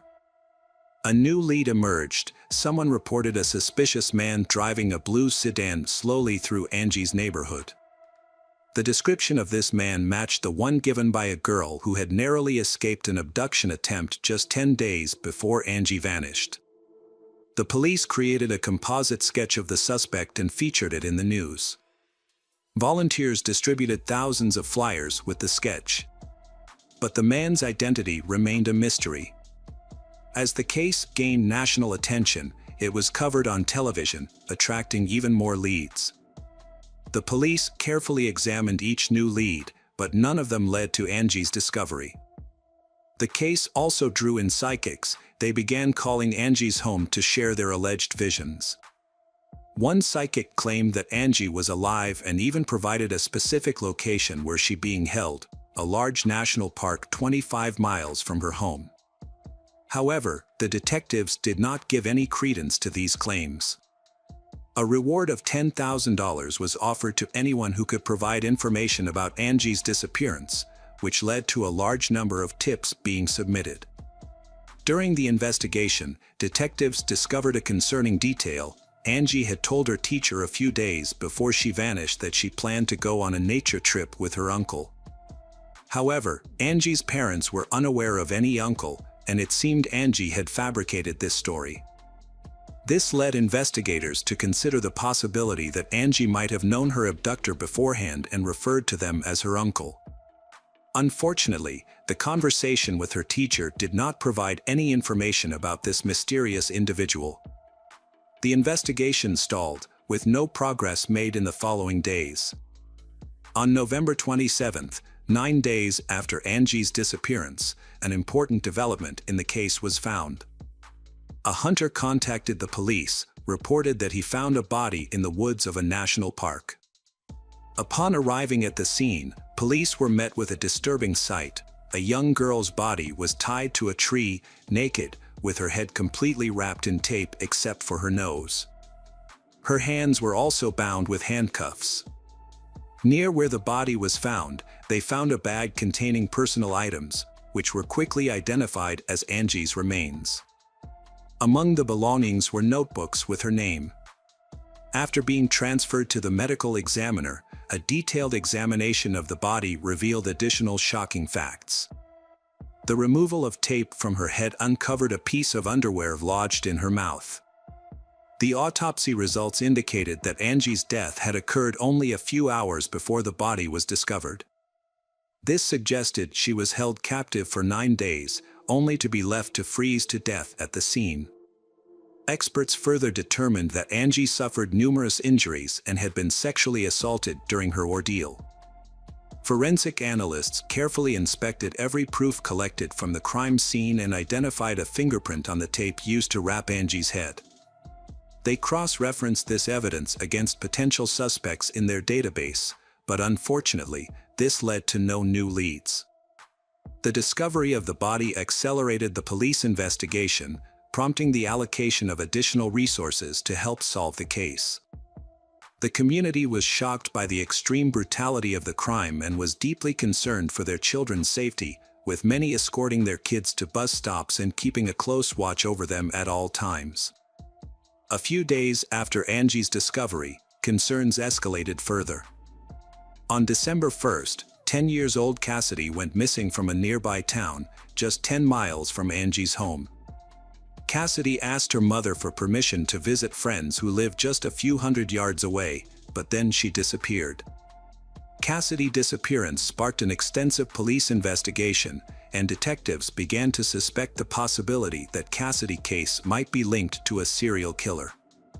Although they considered the possibility that the same person was behind both abductions, they lacked concrete evidence to support this theory. 10 days later, Cassidy's body was found in St. Louis, wrapped in bed sheets and covered with a pink curtain. The cause of death was severe head injuries. Despite efforts, detectives couldn't find any leads to the killer. Furthermore, they started questioning whether the same person was responsible for both Angie's and Cassidy's deaths. Detectives suspected they might be dealing with two different killers due to the distinct characteristics of the crimes. Around the same time, they identified a 37-year-old man named Gary as a potential suspect. Gary had previously attempted to abduct a girl just before Angie went missing and regularly traveled to St. Louis for work. The man was initially investigated for potential involvement in the murders of Angie and Cassidy, but he had an alibi for the time of their disappearances. Although he was not connected to these crimes, he did admit to assaulting 4 other girls and was subsequently sentenced to 5 years in prison. In February of the following year, a significant development in the case was revealed, when detectives finally found Cassidy's body. Nearby, they found tire tracks that were identified as coming from a pickup truck model frequently used by a prominent car rental company. The distinctive vehicles were easily recognizable due to their vibrant brand logos. With this new information, detectives interviewed residents in Cassidy's neighborhood, asking if anyone had seen one of these pickup trucks. One woman reported seeing a vehicle from the car rental company near her neighbor's house about a week after Cassidy's disappearance. Police found a woman who lived with her husband and brother at the house they were investigating. When questioned, the woman claimed neither she nor her husband, brother had rented the pickup associated with the crime, and they had no involvement in the case. However, detectives were skeptical of her claims and obtained a search warrant for the house. Upon searching the house, investigators found blood traces from the victim, Cassidy, in the basement, along with the murder weapon. Further investigation revealed that the woman's brother, Thomas, was the one who had rented the pickup in question. Initially, Thomas denied any involvement but eventually confessed when confronted with the evidence. According to Thomas's confession, Cassidy had come to his door, wanting to invite his nephews out to play. He invited her into the house and led her to the basement, where he attempted to assault her. When Cassidy screamed, Thomas struck her with a heavy object and then covered her body with bed sheets. After committing the crime, Thomas went to work as usual. Upon returning home, his sister told him that she had discovered the body in the basement. She made it clear that she didn't want to know the details of what happened and insisted that the body be disposed of immediately. Cassidy's body remained in the basement for a week due to ongoing searches, and Thomas was too afraid to move it. Once things had calmed down, he rented a pickup truck and took the body to St. Louis. He hid her body there. Thomas was eventually sentenced to death for his crimes but died in prison several years later due to illness. Despite being questioned about Angie's case, he maintained his innocence, leading detectives to conclude that the crimes were unrelated. The investigation stalled for many months with few leads coming in. Years after Angie's murder, detectives faced another challenge when the reward for information was set to expire, sparking concerns that the public would stop providing tips and assistance in the case. However, in 2001, a local businessman donated $250,000 as a reward for information on Angie's case. This large sum of money caused a spike in many information to the police. But unfortunately, there are no clues to help solve the case. In 2001, a new development emerged in the Angie Houseman case when Corey Fox, an inmate, turned himself in and confessed to multiple murders, including the murder of Angie Houseman. Corey Fox provided detailed information about Angie's abduction and captivity, including being tied to a tree, with her underwear used as a gag. However, upon further questioning, detectives found inconsistencies in his confession, such as incorrectly stating that Angie's hands were restrained with plastic handcuffs instead of iron ones. Further investigation revealed that Corey Fox also fabricated parts of his confession, possibly due to extensive media coverage of Angie's case. Another tragic case happened in 2002, the abduction and murder of a 6-year-old girl, briefly sparked renewed interest in Angie's case. However, it was soon determined that the two cases were unrelated. The perpetrator in the 2002 case was a neighbor. He quickly confessed during interrogation, while Angie's case remained unsolved. Several years after Angie's murder, detectives reopened the case in 2007. They re-examined the documents and found a peculiar detail. A man named Roger Martin was in a parked car near the crime scene when Angie's body was discovered. When questioned, Roger claimed he was in the area for hunting, but a search of his car found no hunting gear. Further investigation revealed that Roger had a criminal record involving children, including an assault near the location where Angie's body was found. These crimes occurred before Angie's death, but the police had not thoroughly investigated Roger at the time. The new detective team called Roger in for questioning. He denied any involvement in Angie's murder, claiming he was in the area by chance. Roger stated that he was still at work when Angie's body was left at the crime scene. The investigation stalled after a 9-hour interrogation of Roger failed to yield results.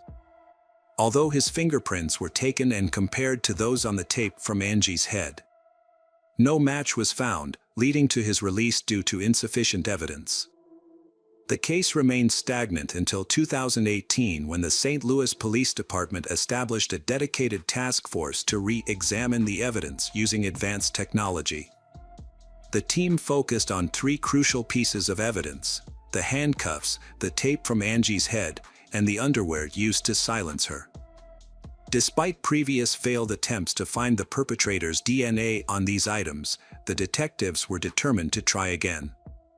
They began by re-examining the handcuffs but encountered difficulties due to the presence of Angie's blood. They then turned their attention to the tape from Angie's head but discovered it had deteriorated over time, meaningless their efforts. The investigators examined the underwear as a last resort, despite low expectations due to it being in Angie's mouth for several hours, which could have erased any foreign DNA. Using advanced technology, they thoroughly inspected every inch of the underwear and eventually found a tiny sample of unfamiliar DNA. sufficient for analysis. The DNA was confirmed to belong to a male and was immediately uploaded to the FBI database. In cases like this, it's common for the DNA not to match anyone in the database, requiring further efforts to identify the person. However, in this instance, the detectives got lucky. As soon as the DNA sample was uploaded, they received a match. The DNA belonged to 58-year-old Earl Cox, who had been in prison since 2003. Cox was not on police radar in connection with Angie's case, but he had a significant criminal record. His first stint in prison was in 1982, during his military service in Germany, where he worked as a part-time babysitter. However, his babysitting job ended when 4 girls accused him of sexual assault. Cox initially received an 8-year prison sentence in the United States but was released after serving only 3 years. Following his release, he relocated to St. Louis. However, his freedom was short-lived as he was arrested again 4 years later when 2 7-year-old girls accused him of sexual assault. Although the charges were eventually dropped due to lack of evidence, but he violated his parole, resulting in an additional year in prison. After his release in 1992, Cox moved to St. Louis to live with his relatives. The following year, he allegedly abducted and murdered Angie. In 2002, Cox was arrested again, this time for operating a major online platform where users shared child abuse materials. The FBI had been investigating the platform and caught Cox in a sting operation when he attempted to meet an undercover agent posing as a 14-year-old girl. Cox had planned to make the girl his slave and had sent her money for a bus ticket. However, when he arrived at the meeting place, he was met by armed FBI agents and arrested. A search of his computer revealed over 45,000 images of child abuse, as well as evidence that he was the mastermind behind the online platform. This led to the arrest of 60 more individuals associated with the site, marking one of the largest operations against pedophiles in the country. In 2003, Cox was sentenced to 10 years in prison. However, when his term ended, a judge used a legal loophole to keep him detained, citing him as a serious threat to children. He remained in prison until 2019, when his DNA sample matched the DNA sample from Angie's case. Detectives visited Cox in prison to discuss the match, but he denied any involvement and requested a lawyer. Given the strong DNA evidence against him, the police knew Cox's chances of winning in court were slim.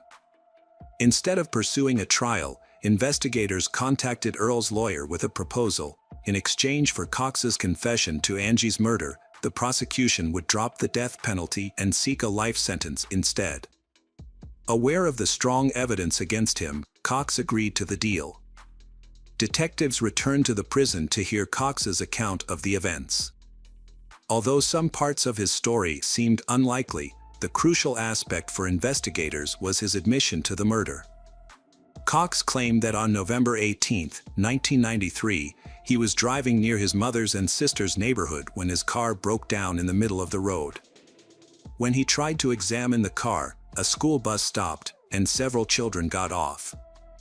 The children went into their homes, except for one girl, Angie. According to Cox, Angie approached him, and they briefly talked. He noticed she was cold, so he offered her a ride in his car, which she allegedly accepted. Cox then took Angie to Burger King to eat and later brought her to his home, where he claimed to have sexually assaulted her over several days. Eventually, Cox decided to get rid of Angie, taking her to the location where her body would later be found. He tied her to a tree, claiming she was still alive at that moment. Detectives were skeptical about certain parts of Cox's story. Angie was unlikely to get into a car with a stranger, given the short distance to her home. The investigators also questioned the car breakdown in Cox's story. He claimed the car stalled, but it started again when Angie approached. It's more likely that the perpetrator targeted Angie and decided to abduct her. This hypothesis seems more plausible than Cox's account. The detectives got what they needed, a confession to the murder. In August 2020, Cox was sentenced to life in prison without parole. A judge handed down the sentence. Unfortunately, Angie's mother didn't live to see justice served. She died of cancer in 2016. Angie's father, Ronald, told reporters that Cox was responsible for his wife's death and should have been tried for 2 murders. A woman's life was forever changed after the loss of her daughter. She lost all interest in life and eventually passed away. Cox's story, however, took a different turn. The prosecutor reopened a case involving the sexual abuse of 2 7-year-old girls, for which Cox had previously received a lenient sentence of 1 year in prison for violating his parole. The police reached out to one of Cox's victims, now an adult, and asked her to testify against him. Cox ultimately admitted to his crimes and was given an additional 10 years prison sentence. In court, his victim spoke out, saying that despite Cox's terrible actions, but she would go on to live a happy and fulfilling life, while Cox would spend the rest of his life in prison.